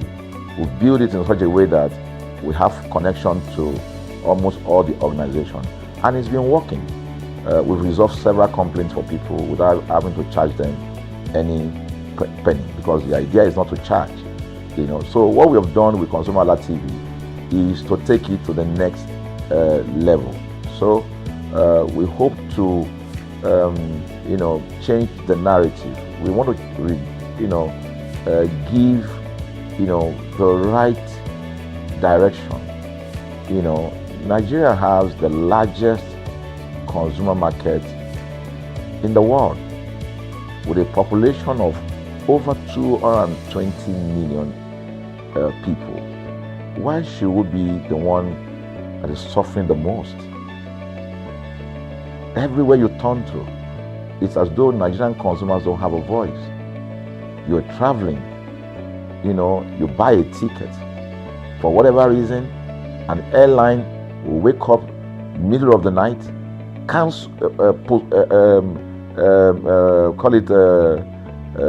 delay the flight for whatever reason, and then you'll be waiting at the airport for hours. You'll be there for 2 hours, 3 hours, no any explanation. Then while you're there, they can even wake up and say, oh, flight has been cancelled.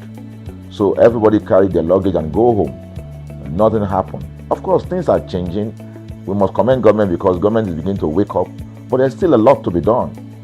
And we believe that we can help to make, bring about those right changes. So we offer deliberately, part of what we do is that we also offer advocacy, all right? We're not just an advocacy organization, but we offer advocacy. We have a legal team, we have lawyers that are registered on our platform, all right, that can also take up cases, okay? So, and we've taken up many cases like that, and won those cases. So, ConsumerHalla is a platform to help consumers we're not fighting brands, but rather we say we're bringing about an amicable, resolution of conflict, such that it will be beneficial to the consumers and also be beneficial to the brand. I remember the word of Jeff Bezos. Bezos is the founder of Amazon. He said that the most important single thing, all right, for an organization is to focus obsessively, use the word obsessively, on the customer. We often say that customers is a king. They should sit at the top of the ladder. In our environment, customers are the ladder. A brand wakes up today, decide what product to produce. They wake up today, decide how much the consumer should pay.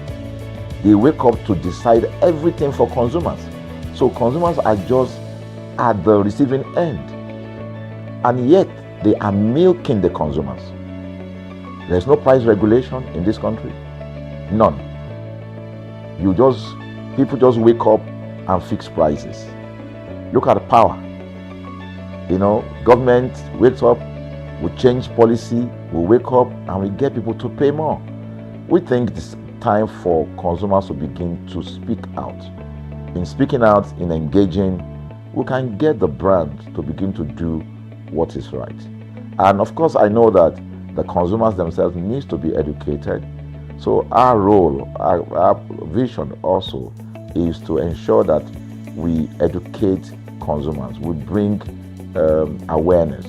A lot of Nigerian consumers don't even know about their rights. You buy a product from a supermarket. I've had this experience. You buy a product from a supermarket, all right? For whatever reason, you take that product back to your house, and maybe something went wrong somewhere. By the time you take that product back to the shop where you bought it from, and you say, Oga, this thing, you know what's going to tell you? Oga, na me make am. Let me make am now. That's why I buy am. Meaning that there's nothing I can do to the product. So you lose the product, then you lose your money, because the money is not refunded. The product you can't use. Only in Nigeria. Only in Nigeria. Let me give you another experience I had.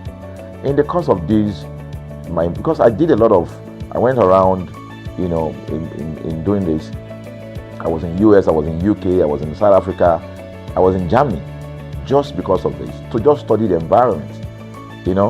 I was in a friend's house in UK, in London, and then what happened? We were going to go out, and he was going to dress up. So he said, oh, to me, I was seated in his sitting room.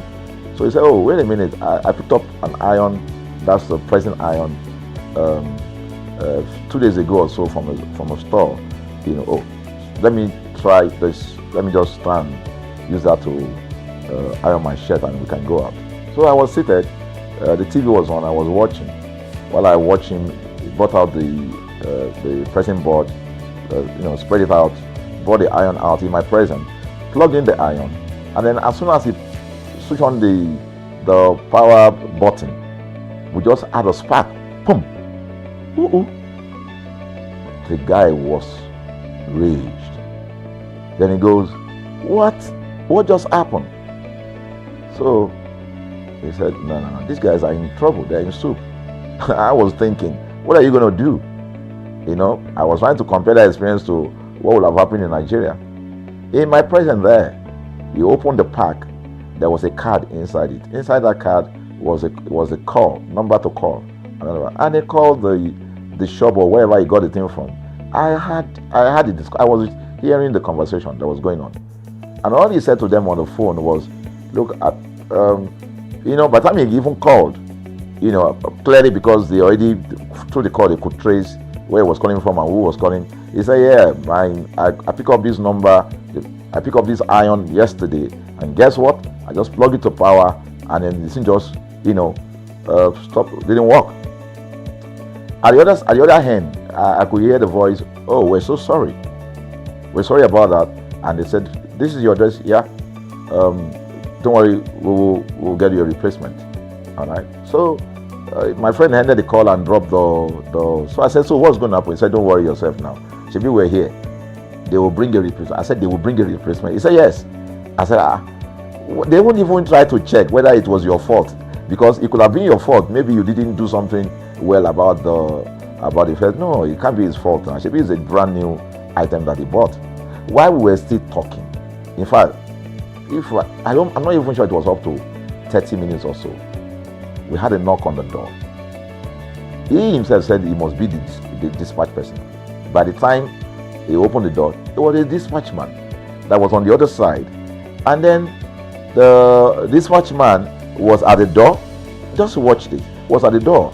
I was seated in the sitting room. The guy was at the door to meet with the dispatch guy. The dispatch man that brought the replacement iron, I heard him say, we're so sorry. So I was so shocked. I mean, a dispatch man, this guy is a dispatch. So also apologize.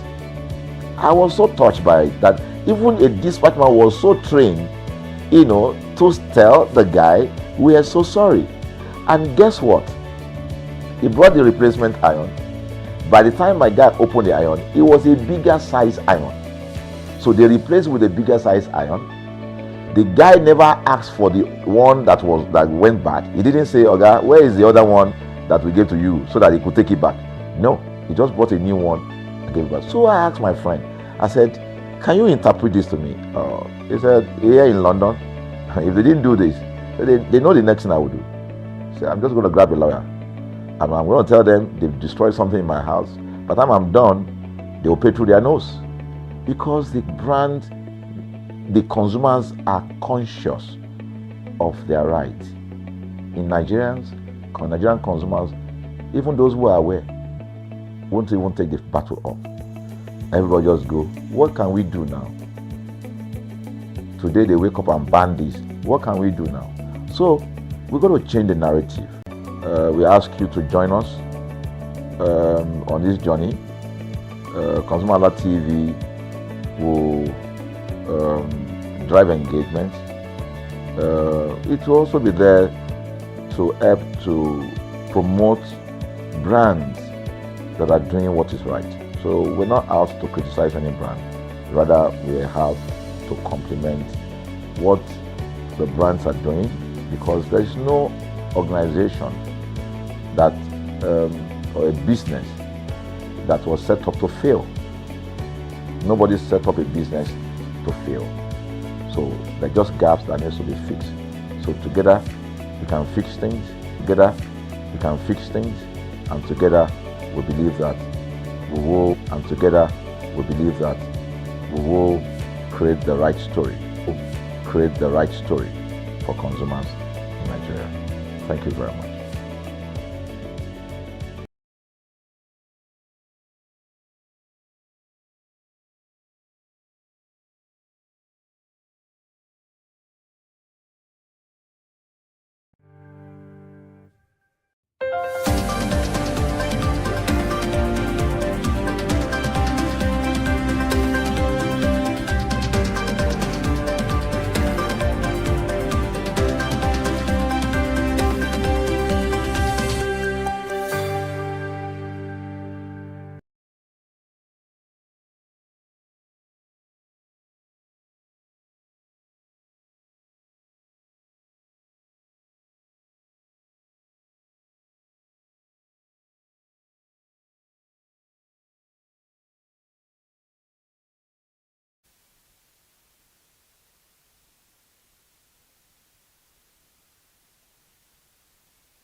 Thank you so much for joining us on ConsumerHallaTV News at 10. I am Iri Ayomikule Ike. We'll begin the news at 10 this morning talking about a new report that says a total of 22 communities in Ibadan, the Oyo State capital, will experience 3 hours per day of total blackout from Monday, January 5th to Friday, January 9, 2025. A statement by the Ibadan Disco Advocacy on Tuesday said the outage was caused by ongoing road construction along Foodco Road and Idishin. According to Advocacy, affected areas include Lalubosa GRA, Ogunkola Museum, Akinola Maja, FRIN, Forestry College, Lead City, Lead British, House 18, 11th House, Nursing Home, Sunrise and Post Housing. The customers in the Army Complex, Odua Police Headquarters, Apampa, the Evans, Blossom Heritage, Polo Clubs, and Bali Akintaya would also experience the outage. The distribution company stated that its facilities and assets are currently being relocated from the area, which has resulted in some electricity feeders getting switched off for about 3 hours daily. And we'll move away from Ibadan now, talking about another news where the Chief Executive Officer of the Center for the Promotion of Private Enterprises, Dr. Muda Yusuf, has said that Nigeria could achieve the gross domestic product growth of between 4 and 4.5% in 2026 if economic reforms are well sustained, budget assumptions are made more realistic, and structural bottlenecks limiting the productivity are well addressed. Mr. Muda Yusuf, who is an economist and one-time Director General of the Lagos Chamber of Commerce and Industry, made this known yesterday during an interview on the national TV, where he noted that although the key macroeconomic indicators are showing signs of stabilization and several downside risks could undermine the growth projections if not carefully managed.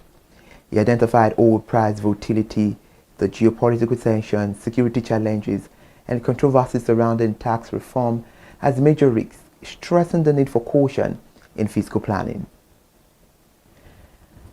We're focused on the federal government as the latest report from the federal government says the federal government has announced a shift from direct economic intervention to capital de-risking in private sector-led growth model as part of its 2026 growth acceleration and investment mobilization strategy.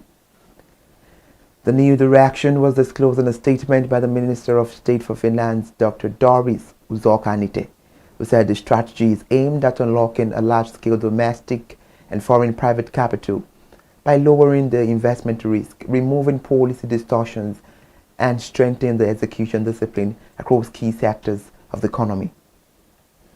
She said the government is seeking to move from macroeconomic stabilization to a sustained economic expansion that is driven largely by private investment rather than public spending.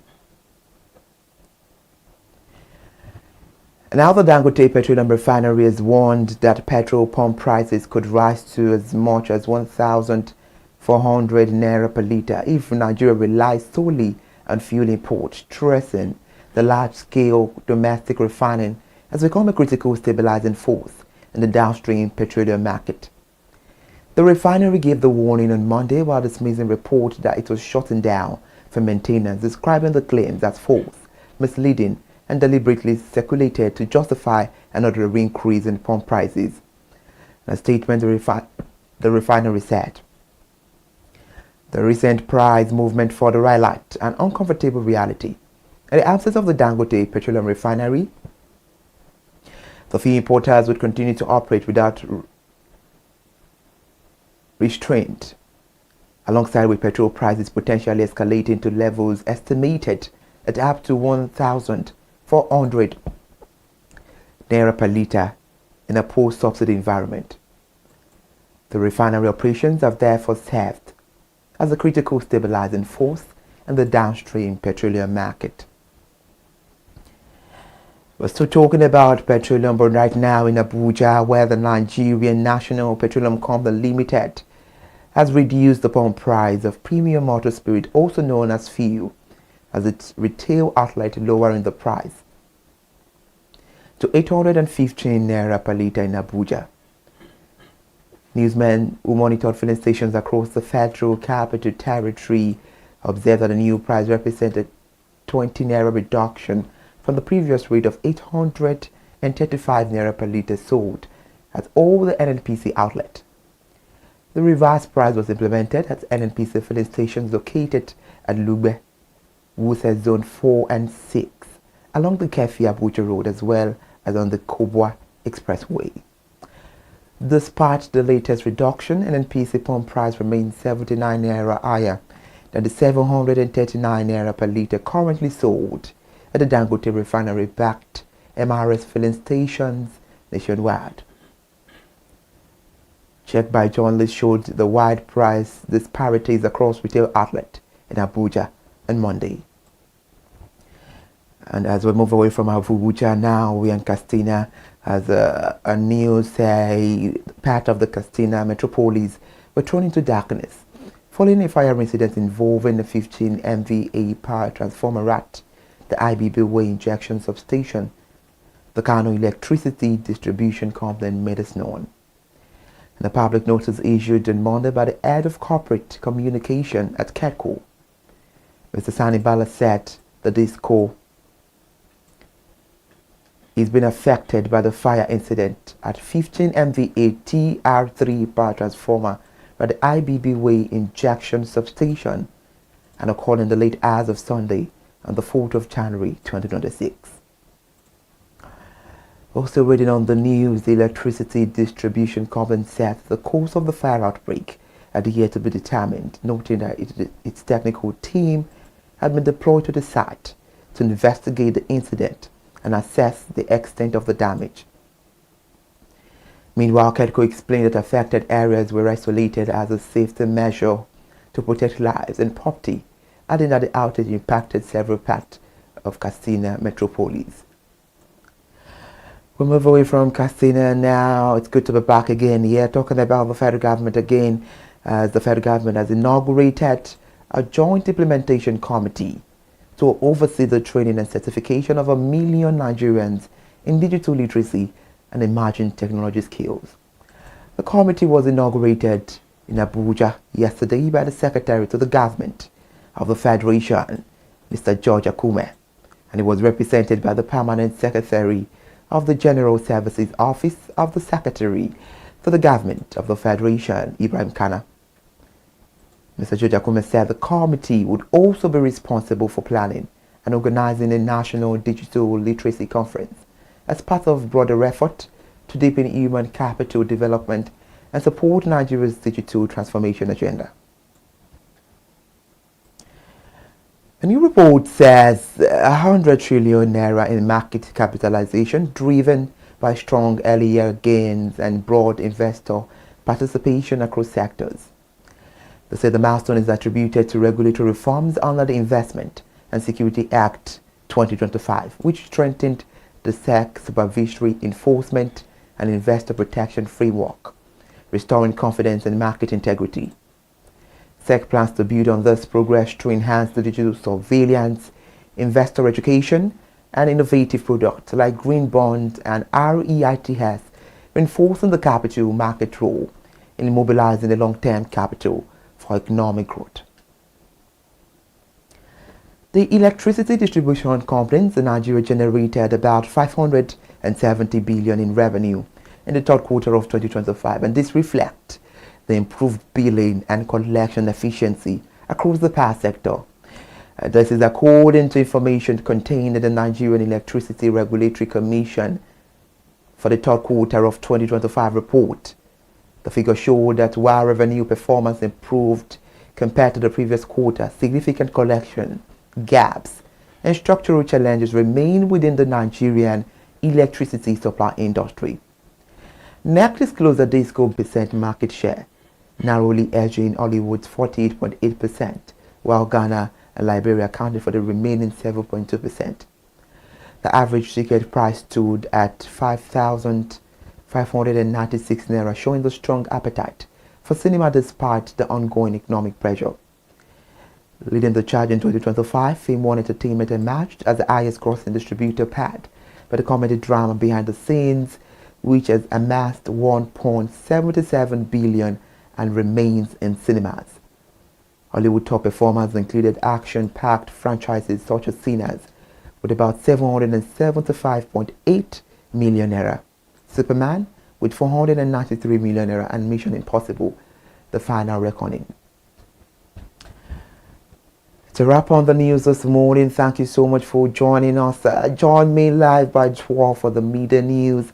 Bye for now. Remember to follow us at all our social media platforms and to subscribe to YouTube channel. I am Iri Ayomikoli Ike. Good morning.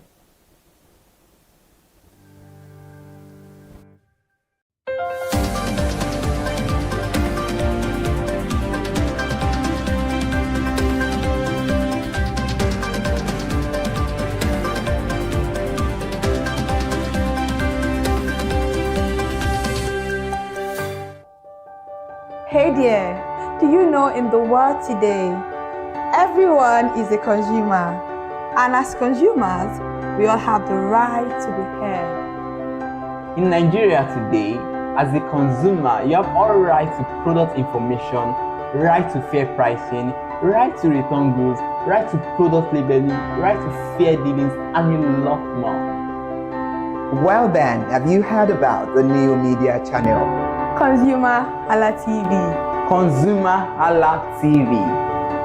ConsumerHallaTV. At ConsumerHallaTV, our goal is to inform and educate consumers in Nigeria with insightful news alongside development within the fast-paced world of consumers through well-researched, specialized, and analytical content.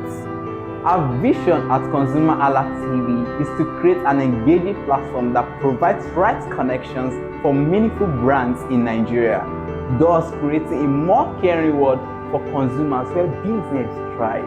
And guess what? Our ConsumerHalla brand is the first consumer complaint resolution portal in Nigeria, powered by a 72-hour feedback mechanism. We offer consumer advocacy, informative talk shows, branding promotions, advertising, and lots more. Connect with us via our YouTube channel at ConsumerHallaTV. Follow us on our Facebook page, ConsumerHallaTV, our Instagram page, ConsumerHallaTV, and do well to subscribe to our YouTube channel. Subscription is free. ConsumerHallaTV. At ConsumerHallaTV, you deserve to be heard. At ConsumerHallaTV, you deserve to be heard.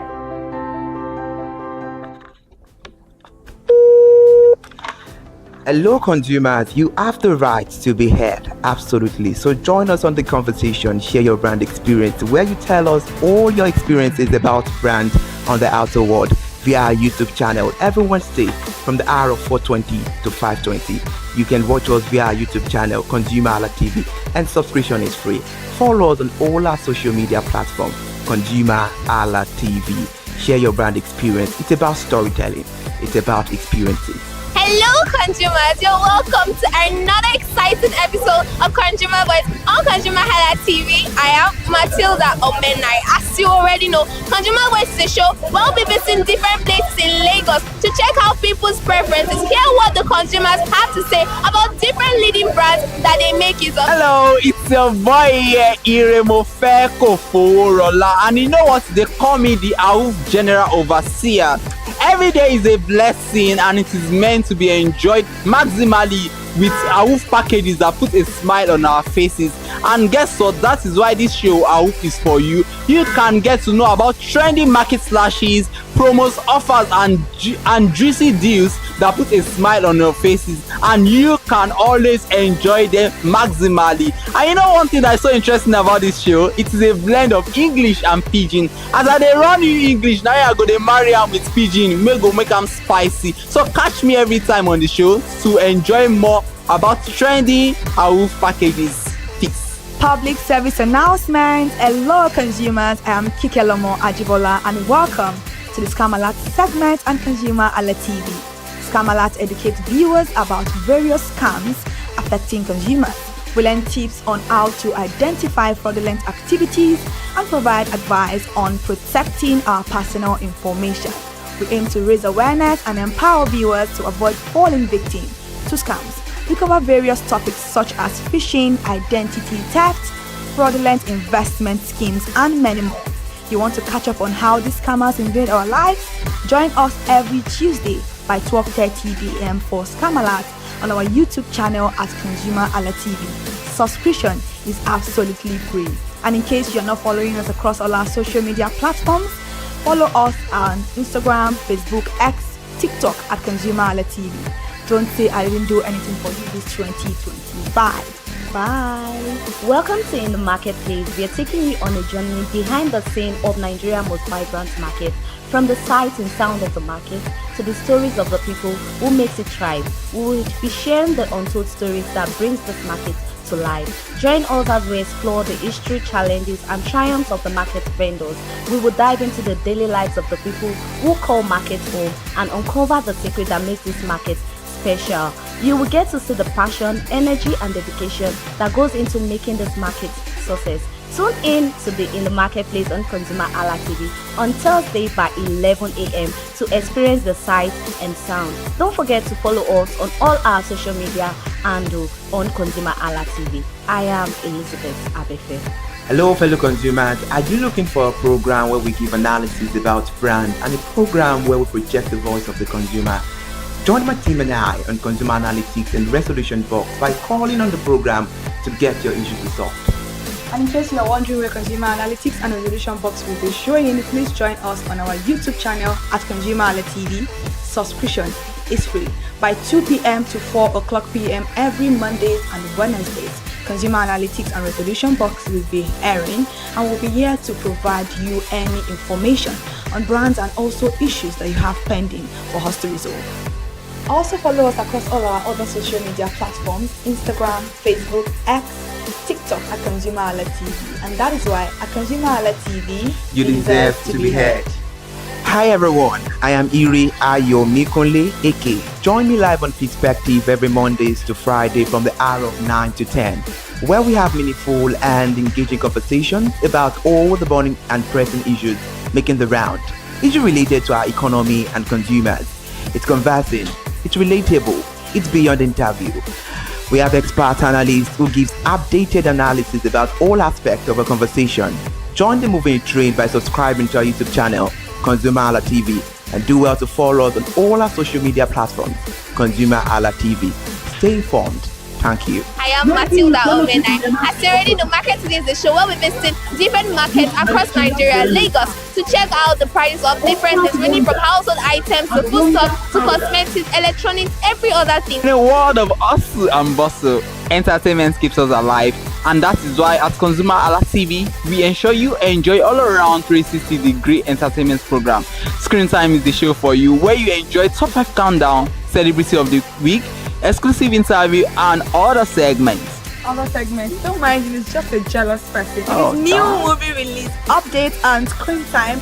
I'm going to enjoy myself because this is my favorite time on the program. I get to recommend good movie for you, and I'm also waiting for you to recommend movies to me also in the comment section. Screen Time is not just all about entertainment, it is relaxing and also educational. So that is why we are bringing to you Screen Time on ConsumerHalla TV. And in case you're wondering where to join us every Mondays by 5 o'clock p.m.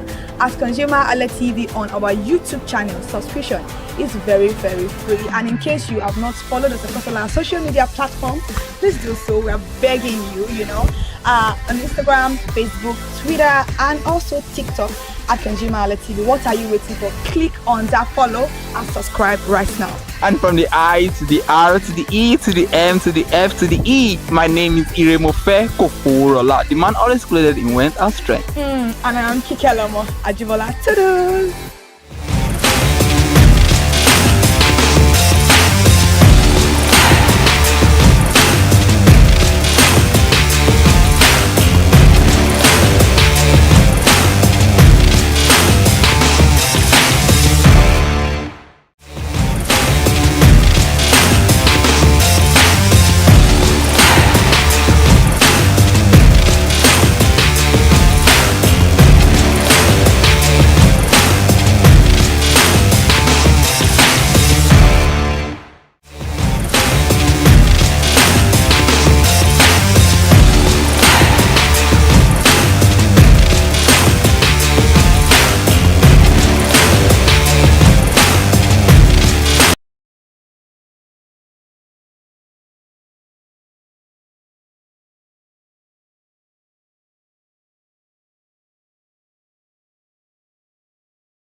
consumers, Happy New Year and welcome to the first episode of Consumer Voice in 2026. As we already know, the taste of a good meal lies in the seasoning, and bouillon cubes have become a staple in every kitchen household. And I must say, with so much brands out there, which bouillon cube does the magic for the consumers? I am Elizabeth Abefe and I'm live here in Lagos, Nigeria. You're welcome to Consumer Voice on ConsumerHalla TV, where consumers genuinely share with us their preference and also give reasons why they think this brand worth it. And today won't be different. We will be at putting bouillon cube to the taste in terms of convenience, taste, and overall satisfaction. Come with me, let's go find out from consumers which bouillon cube does the magic.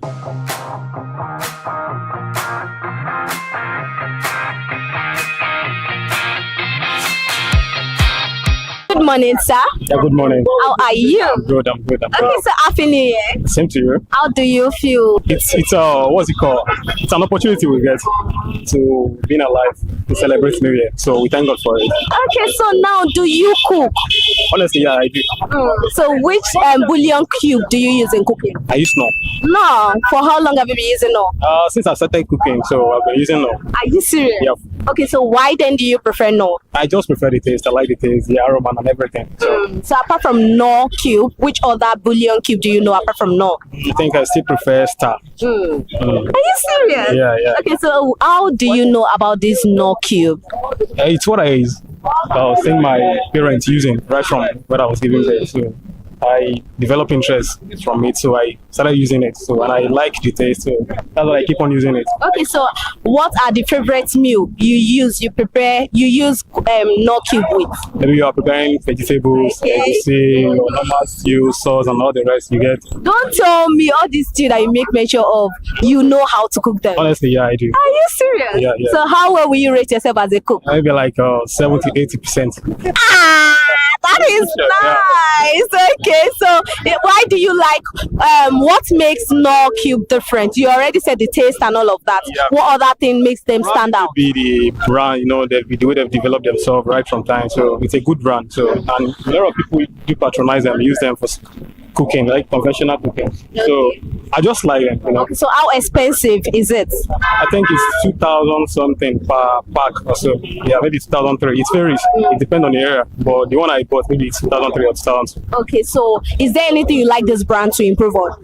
I don't think so. You're cool with that? Yeah, it's just perfect. Okay, so on a scale of 1 to 10, how well will you rate no brand? I think I'll give them 99.9%. You broke the scale. It's okay. Thank you very much, sir.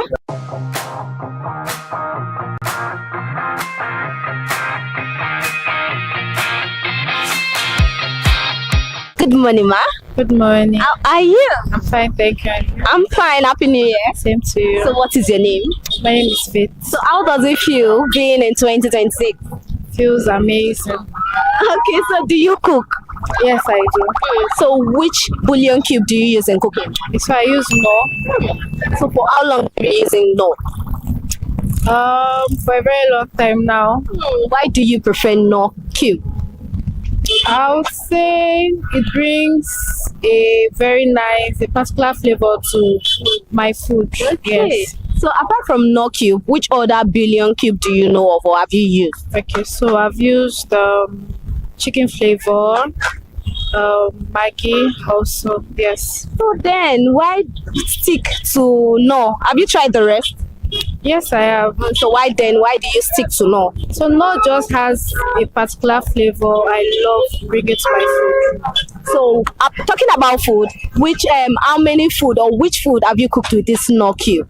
Okay, so I've used it to cook soups, different types of soups, afang soup, advocacy soup. I also add it to my stew. Yes, sometimes my spag and all that. Yes. So rate yourself over 100. How good are you in terms of cooking? Oh my God. Okay, so I would say because I use more. I would say 90. 90. That is a pass mark. Yes.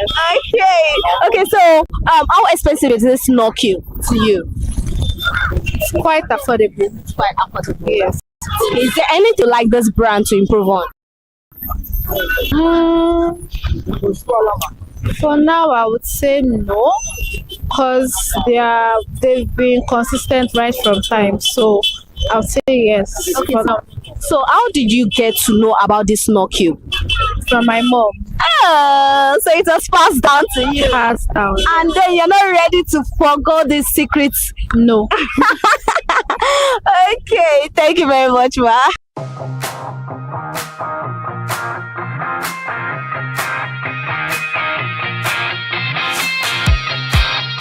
Good morning, Ma. Yeah, good morning. How are you? I'm fine, thank you. And you? I'm fine. Happy New Year. Yeah, same compliment. Okay, so how does it feel saying 2026? Feel good and I appreciate God for the gift of life. Okay, so do you cook? Yeah, I do. So which brand of bouillon cube you make use of? Chicken flavor. Chicken flavor. Why chicken flavor? Because it's I love the taste of the Maggi in my food or anything. Okay, so how do you get to know about this brand? I've been using it, like my mom has been since I was born, and I'm still using it again. So, it's a good So brand. you are trying to say you don't want to cheat on chicken flavor? No. Okay, so apart from chicken flavor brand, which other bouillon cube brand do you know of? I know about none, that two flavor, like and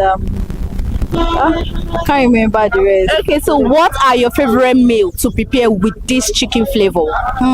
Jollof rice, fried rice, and spag. Most time I do jollof spag. Okay, so rate yourself. How good are you in terms of cooking? Rate yourself.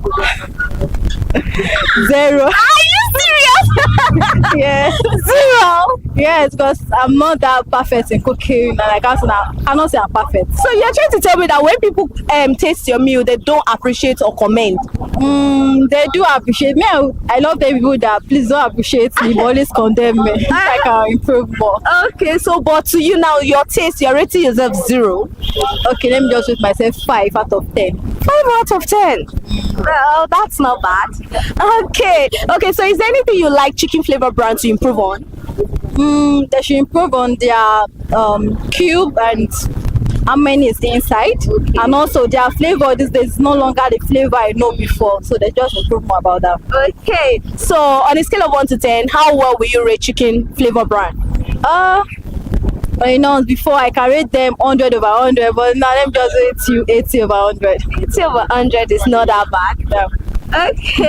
Okay, so if there is one thing you want to tell chicken flavor brand right now, apart from them improving more on the cube, what other thing do you think they are lacking behind? I really can't say. Okay, so apart from that, you are cool with them? Yeah. Thank you very much, ma'am.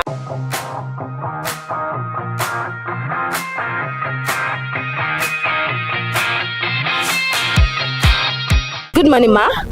Good morning. How are you? I'm fine. Happy New Year. I wish you the same. What is your name? My name is Ms. Adeola Tolu. Okay, so how grateful are you seeing 2026? I'm very grateful that God is really protect me and my family. Will give us the grace to see the new year. And I'm so happy and I'm very grateful to that God. And I appreciate what God has done for me and my family. Okay, so do you cook? I cook. So which bouillon cube do you use in cooking? Chicken flavor. Chicken flavor? Yeah. For how long have you been using chicken flavor? I've been using it for a long while. About 10 years ago now, I've been using chicken flavor. So tell us, how did you get to know about chicken flavor? Well, I saw it in the market and I have to buy it and let me see how tasty it is because I'm using more before. Okay. But when I now taste it, I can see that it tastes so nice than chicken flavor than none I'm using before. So I have to start using it, and since then I'm using it, and there's no food that I cook with chicken flavor that everybody that will more enjoy it. Even though if I went to do outside cooking for party, I'm using it also, and everybody are so much enjoy my food. Okay, so Mama, tell us how many meals. Mention the meals you've cooked with chicken flavor.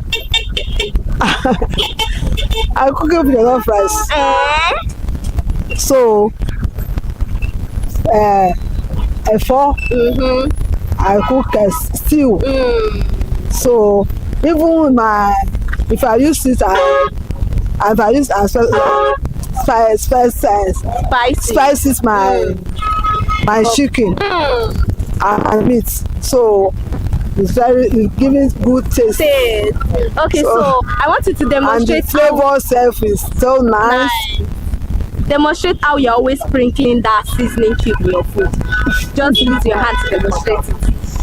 I just put it like this and now rub it to the board and to enter all the meal together. Okay, so now tell me why you already made mention of the different meal that you cook with chicken flavor. So is there anything you like chicken flavor to improve on, or you are cool with them? Is there anything you want them to improve on in their seasoning and anything, or you are fine, satisfied with it like that? You know, they don't know the way they are producing it. But the little one that I know is okay. But they can still have a way to add more technique or flavor. It's okay. That it will not be too bad. It will not be looking bad. It's okay. But the one I know now, it's okay. It's very fun. Okay, so apart from no and chicken flavor, which other billion cube do you know apart from those two? Wow. I need a lot, but the one I base on is chicken flavor. Okay, so rate yourself. How good are you in cooking? Over 100. Well, I thank you for the little one that I knew. Okay.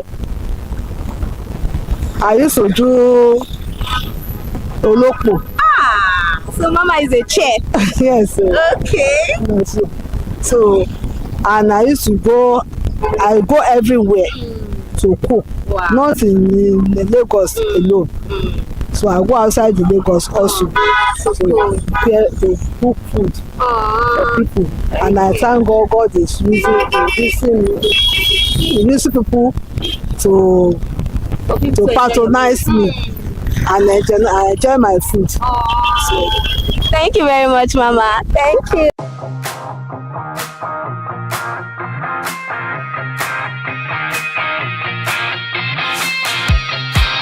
Good morning, Ma. Good morning. How are you? I'm fine. What is your name? My name is Essay. Okay, so Happy New Year. Same to you. How does it feel saying 2026? Well, it's overwhelming actually. The year I've not even started. It's already stressing me out. Oh, sorry. So do you cook? Yes, I do. Okay, so which bouillon cube do you use in cooking? Okay, I use nut chicken basically, yeah. For how long have you been using nut chicken? Yes, for years. Yes. How do you get to that about nut chicken? Nut chicken is a popular flavor like everybody uses. In fact, it's the most known Maggi that everyone uses. So yeah, I just love it because it gives me the flavor I want. I was about to ask you why do you stick to no, but you already said give you the flavor you need. Yeah, I'm already saying that. Give me that sweet flavor. Yeah. I also have another Maggi I use anyway. Okay. I use Genomax as well too. Okay, Genomax also. So apart from Genomax and no, which other billion cube do you know of? Oh, chicken flavor. That's the normal popular one too. Chicken flavor, yeah. Okay, so why then do you now stick to these two brands? Yeah, why? Because if I change my food taste will also change. So that is that secret to your food? That's not the secret to my food, but it's addition. Oh, so what's the secret to your food? Why do you have to know the secret to my food? I want to know now. What if I want to learn? It depends on the type of food though. I don't know the type of food. It depends on the type of food. If it's stew, soup. There are other spices I use too. I use lasso chicken. I use curry masala. It depends on if it's stew. Then aso jollof for jollof rice. Serious? Yes. Additional taste to my soup. I use kitchen glory. Wow. Yes. Okay. So mention the meal you prepare with this nut chicken. No chicken. Okay. Yeah, not. We have no. We have no chicken, right? No is for soup. Then no chicken is for stew. Then jollof rice. Then your meat stock. And yeah, I use no chicken. I don't use no. There's no and there's no chicken. If it's no, I use no for soup. I want to cook only soup. Yeah. Okay, so rate yourself over 100. How good are you in cooking? Well, I rate myself 90 over 100. 90? Are you just giving yourself that mark or because of what people do say? Yeah, what people do say. If I give myself 100, right? But I don't know about my. But I know people love my food, right? Yeah, some people will give me 100, but I'm giving myself 90. Okay, so demonstrate how you include this cube in your food. Not Johnny now. Where do you have to start from? Okay, just demonstrate how you put it, add it to your meal. What type of food? You have to be specific. Which meal do you know you are very good at? I'm good at every meal. Jollof rice, fried rice, choose one. So, okay, your jollof rice, how do you put your cube inside? Like, do you mean the measurement or what? Yeah, demonstrate to us how you put it. Just demonstrate. Demonstrate how I put it. Okay, I'll remove it then. Put it inside and I'll squeeze it around and so is there anything you like them to improve on this no brand? Is there anything you like them to improve on? Nothing. It's fine. Okay, how expensive is it? Not so expensive. I think a pack is like it's 1, 2 or so. Supermarket to be lesser. Okay. Yeah. Okay, so you're good with no. Yeah. On a scale of 1 to 10, rate them. 10 over 10. Are you serious? Yeah, I'm good with no. Okay, thank you very much, ma. Thank you.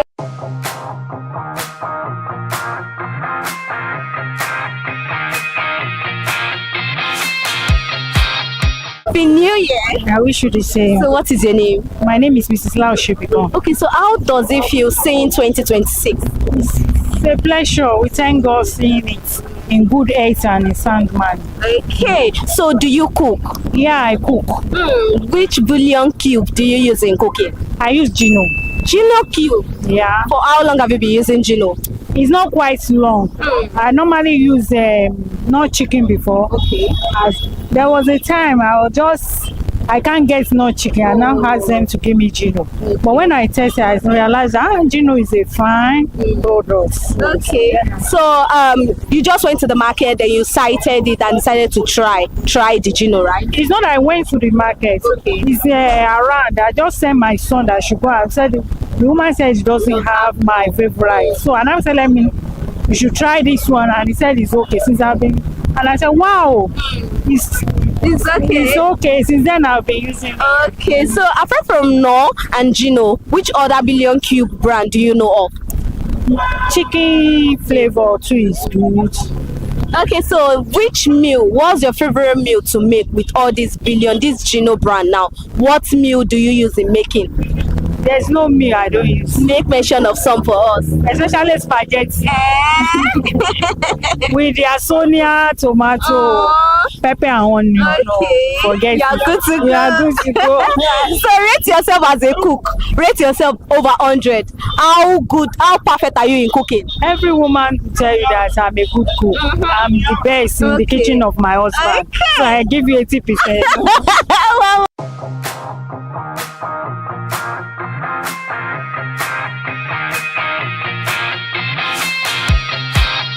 good morning, ma. Good morning. How are you? I'm good, and you? I'm fine. Happy New Year. You should the same. What is your name?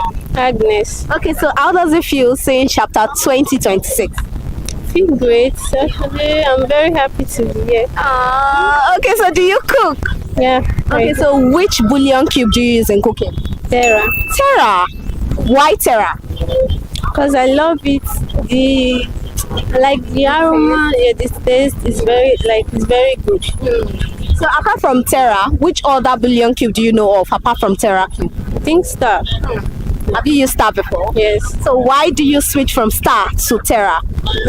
I think I wanted to try something new. Yeah. So if you see another one better than Terra, you will switch. Yes. So why are you doing that? Why not sticking to one? I'm trying new things actually. So this is nice to try new things. So what are the meal you prepare with Terra? Like stew, sauce, soup. Yeah. So rate yourself over 100. How good are you in cooking? I can't actually say that. For me, rate yourself. For me and my household, I think 10. 10 over 10? Yes, but I don't think, like, for others, maybe 8, 7, I don't know. Okay, for others, 8, 7, 8. You're still on that good mark. Okay, so why then? Is there anything you would like Sarah to improve on, or you are okay with that? I'm okay with that, but at least for all cubes, it's too strong. Like, I don't know. You can't even use it the way you want it to use it. Like, you can't be fast. If you are in a hurry, you can't just, yes. It's too strong. Yeah, you should work on it. It's soft. Okay, so demonstrate the way you're always putting that cube in your food. Use your hand to demonstrate for. Like, first you peel, then second you squeeze on. Is that how you squeeze your cube? Yeah. With that hand like that. I'm not saying that hand. Can you press it this way? Okay, so on a scale of 1 to 10, how well does Tara does the magic? Like 100. Like 100? Yes. How expensive is it?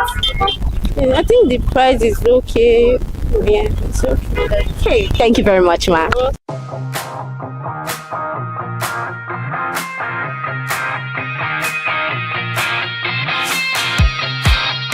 Good morning, ma. Good morning. How are you? I'm fine, thank you. What is your name? Sandra. You look good. Thank you. Okay, so Happy New Year. Same to you. How does it feel seeing 2026? Yeah, it feels great. We're looking forward to what the year has to offer. Okay, so do you cook? Yes, I do. Which billion cube do you use in cooking? I use Gino chicken, and I use Gino chicken and not chicken. Yes, that's what I use. Okay, so why do you prefer those two brands? I don't know. I just like them, especially not chicken. That's what I actually have been using. Probably it's because that's what my mother used. So I'm actually used to just. I was about asking how you get to know it, but then you said my mom. That's what my mom has been using way back, and it's very easy to crush. Very, very easy. So it's okay. Okay, so apart from this Gino Max and not chicken, which other bouillon cube do you know of? I think I've heard of Terra. I've heard of there's this one that is very hard to crush. Okay. I can't remember the name. Okay. I think that's all though. That's all. Okay, so what's your favorite meal to make with this? I would say spaghetti. Spaghetti? Yeah, spaghetti is my favorite meal. I love it, yeah. Okay, so on a scale of 1 to 10, how well will you rate yourself in terms of cooking? 10 over 10. 10 over 10? Yeah. Why will you give yourself 10? Because I know I can cook. Yes. That means people compliment your meal. Of course. Okay, so is there anything you like this brand to improve on? No chicken brand and Gino? Nothing actually, because they are doing very well. How expensive is it? It's not very expensive. It's very okay in the market. So demonstrate how you do squeeze your cube when cooking. Just take it and then crush it, because it's very easy to crush. That's all. So that is how it works. Yes. So is there any on a scale of 1 to 10, rate them Gino brand or no brand? Say 8. 10. Yeah. Why not giving them 10? I don't know. Okay, I don't know, but I think 8 is okay. Right, yeah. Okay. Thank you very much, ma'am.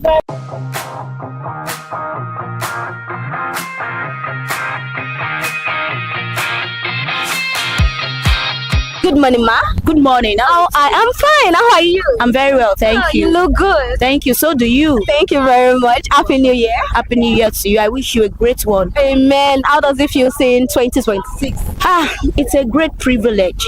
We are happy and we give glory to God. Thank you. What is your name, ma? Moyo Alabi is my name. Okay, so do you cook? Sure, I do.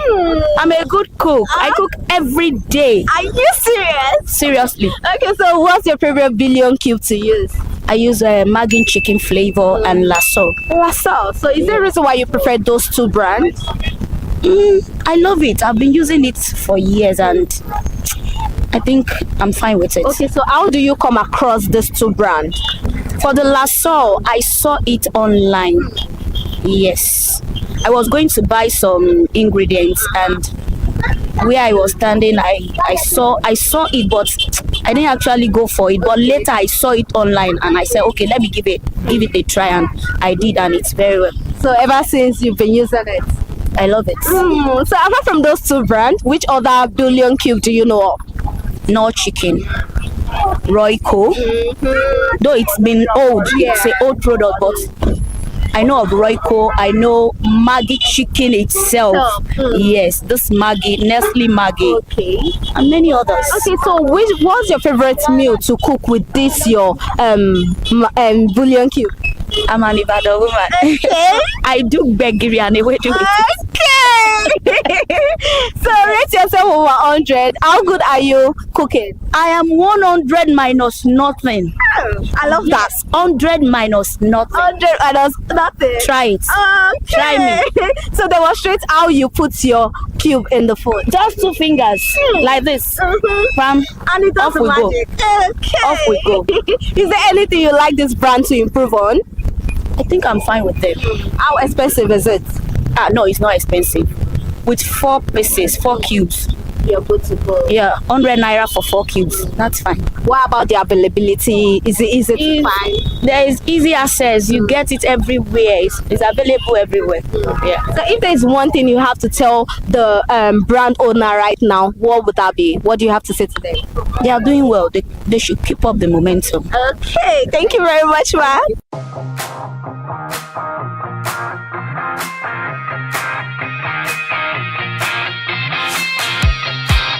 That is a wrap on today's episode of Bullion Cube. And consumers have said it all. No chicken is the brand most people go for, simply because it was passed down to them from generation to another generation. Some say because of the taste, some say they are satisfied with it. And as you already know, and we always say, we are not criticizing other brands. We are not saying other brands are not working, but consumer voice really matters. Thanks for joining us and tuning in and staying to the end on today's episode of Consumer Voice on ConsumerHalla TV. Do not forget to like, subscribe, share, and follow. Comment under the comment section which Bullion Cube does the magic for you. Till I grace your screen again, I am Elizabeth Abefe. Bye for now.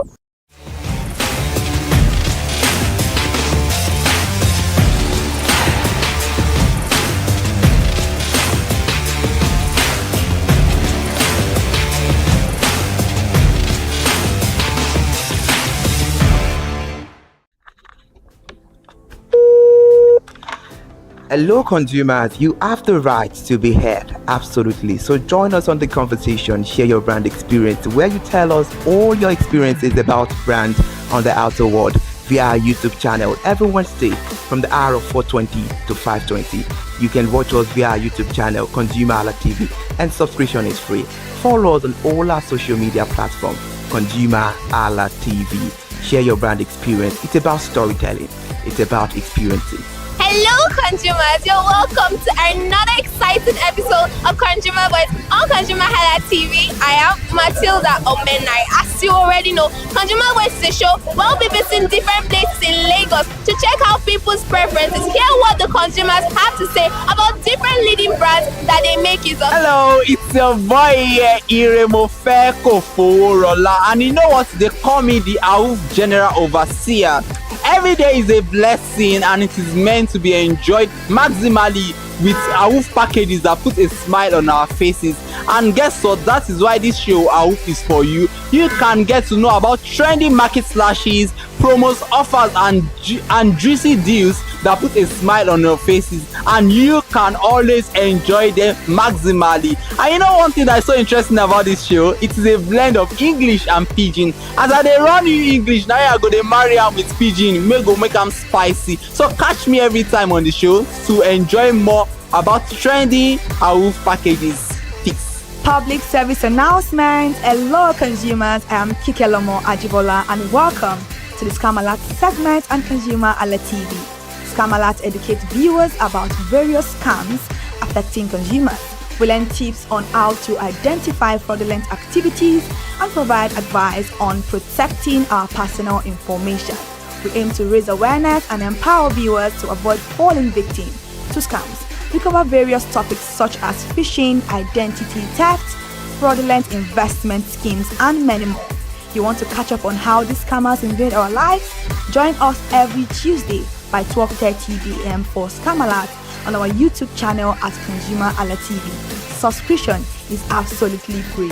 And in case you're not following us across all our social media platforms, follow us on Instagram, Facebook, X, TikTok at ConsumerHallaTV.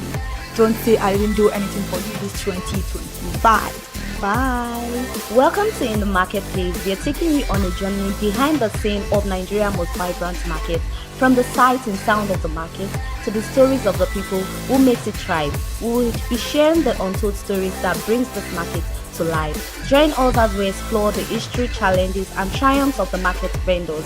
We will dive into the daily lives of the people who call markets home and uncover the secret that makes this market special. You will get to see the passion, energy, and dedication that goes into making this market success. Tune in to the In the Marketplace on ConsumerHalla TV on Thursday by 11 a.m. to experience the sight and sound. Don't forget to follow us on all our social media handle on ConsumerHalla TV. I am Elizabeth Abefe. Hello fellow consumers, are you looking for a program where we give analysis about brands and a program where we project the voice of the consumer? Join my team and I on Consumer Analytics and Resolution Box by calling on the program to get your issues resolved.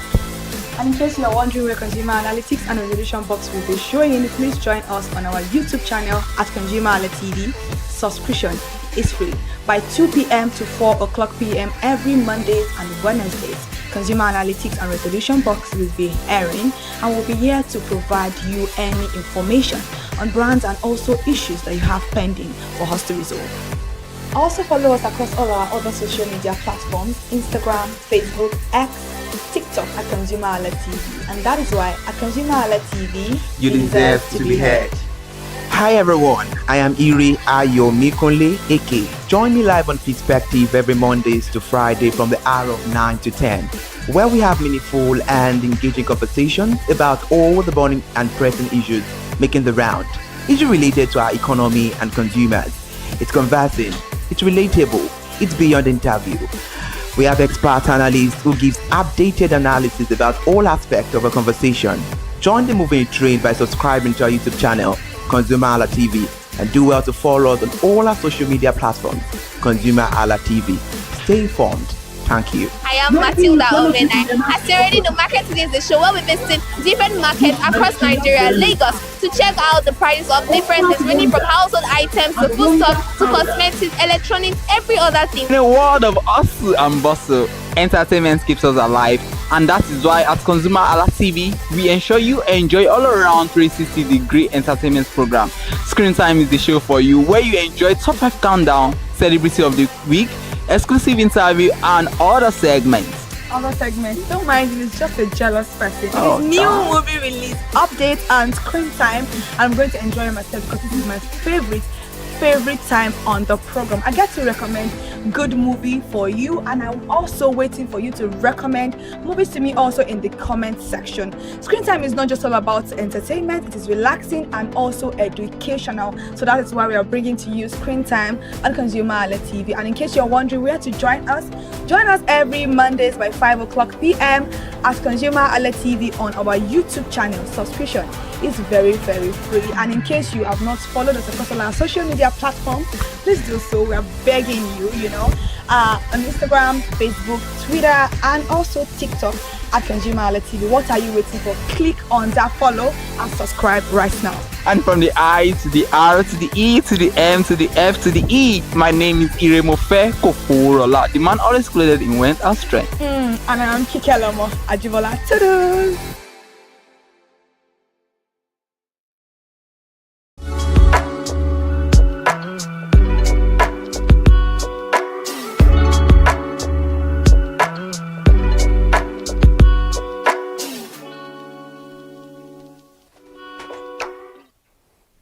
Hello and welcome to another edition of Mind the Gap. This is a weekly broadcast program on ConsumerHalla TV that helps draw attention to everyday avoidable gaps in customer service delivery with the overall aim of strengthening existing relationships between brands and their consumers. I am Iremofe Koforola, and on this show you can always be assured that you get to enjoy analytical content. And if you have not subscribed to our channel, please do well to subscribe across all our social media platforms. On this edition of the program, we would be discussing how safe is AI in brand promotion, risk, opportunities, and the future of digital influence. And it is no doubt that artificial intelligence, AI, can help with brand promotion. However, there are opportunities and risks that may be associated with using AI for brand promotion.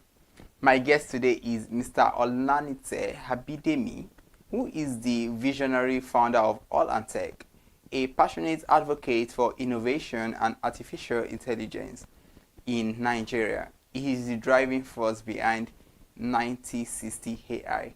Welcome on the show once again. Thank you very much for having me. I mean, it's not the first time on the show, and the last time you were here, it was very mind-blowing because we really delved into the world of artificial intelligence.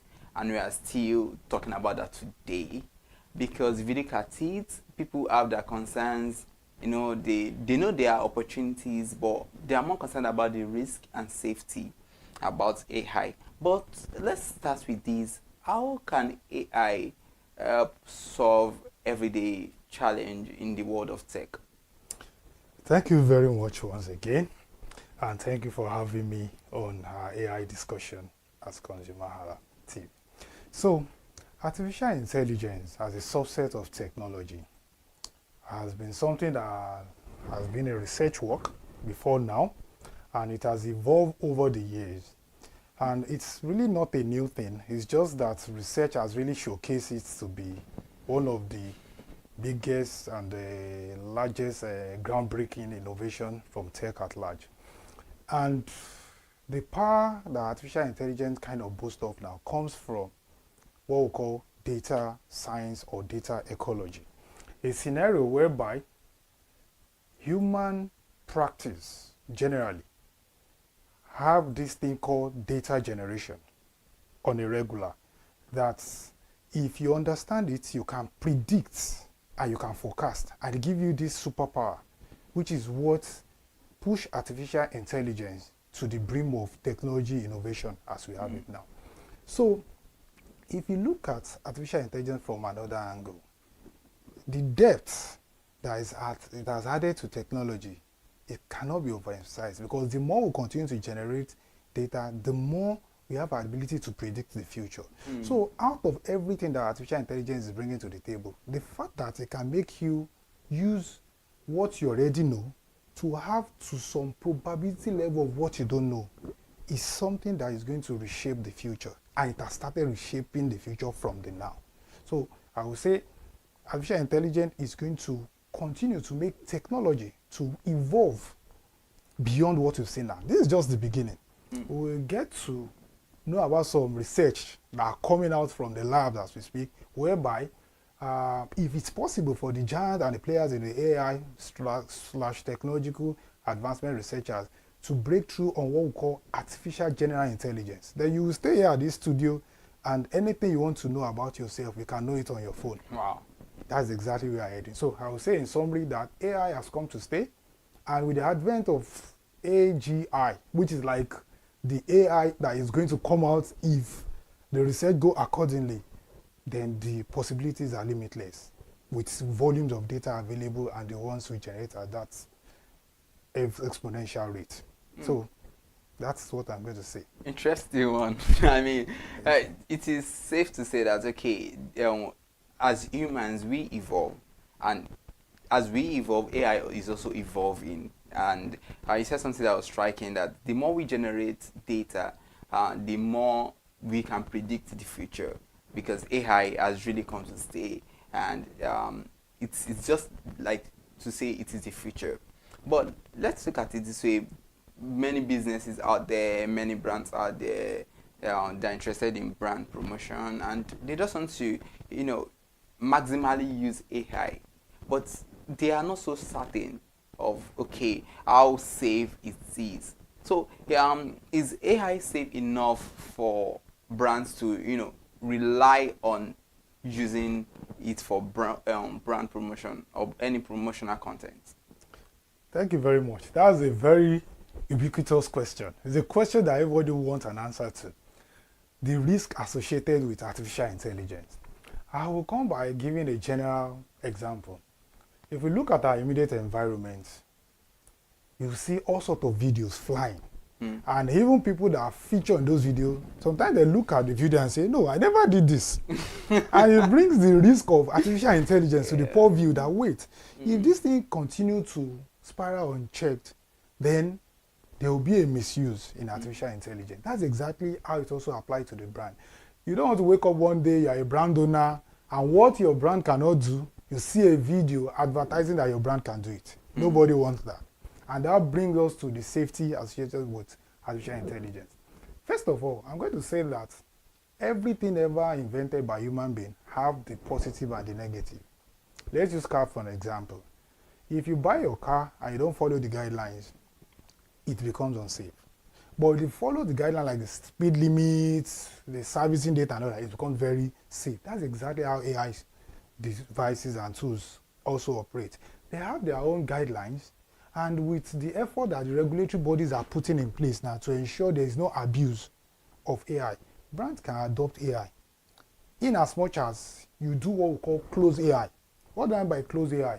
The data that is the key ingredient in achieving any AI innovation, you can decide to keep it within the four walls of your organization. Because, let me go a bit technical now. For every AI, as I've always said, there's a natural intelligence. I've always said that for people to really connect. Meaning, there's really nothing called AI in quotes. Because for every AI you see, behind it there's a natural intelligence that made that AI. It didn't just make itself. In fact, the aspect of AI that make that AI making AI is more like a reinforcement learning, which as it is now, it still needs somebody one way or the other to intervene, either feeding the data and all of that. So those videos we see as an example I've mentioned, that people get confused like, I never did this. Is somebody somewhere that use an AI tool to cook them up. I don't know if you get that. Meaning, AI cannot be destructive if there's no natural intelligence pusher that decide that I'm using this knowledge to make AI destructive. So a brand that is trying to adopt AI needs to watch out for, okay, how do I prevent someone that has ill intention for having an access to my data, then feeding it into an AI to represent us ways we don't want to be represented. In as much as you can check all those balances and all of that, AI is out there to help us amplify brand and make you get so much data about your customers and your consumers and make predictive and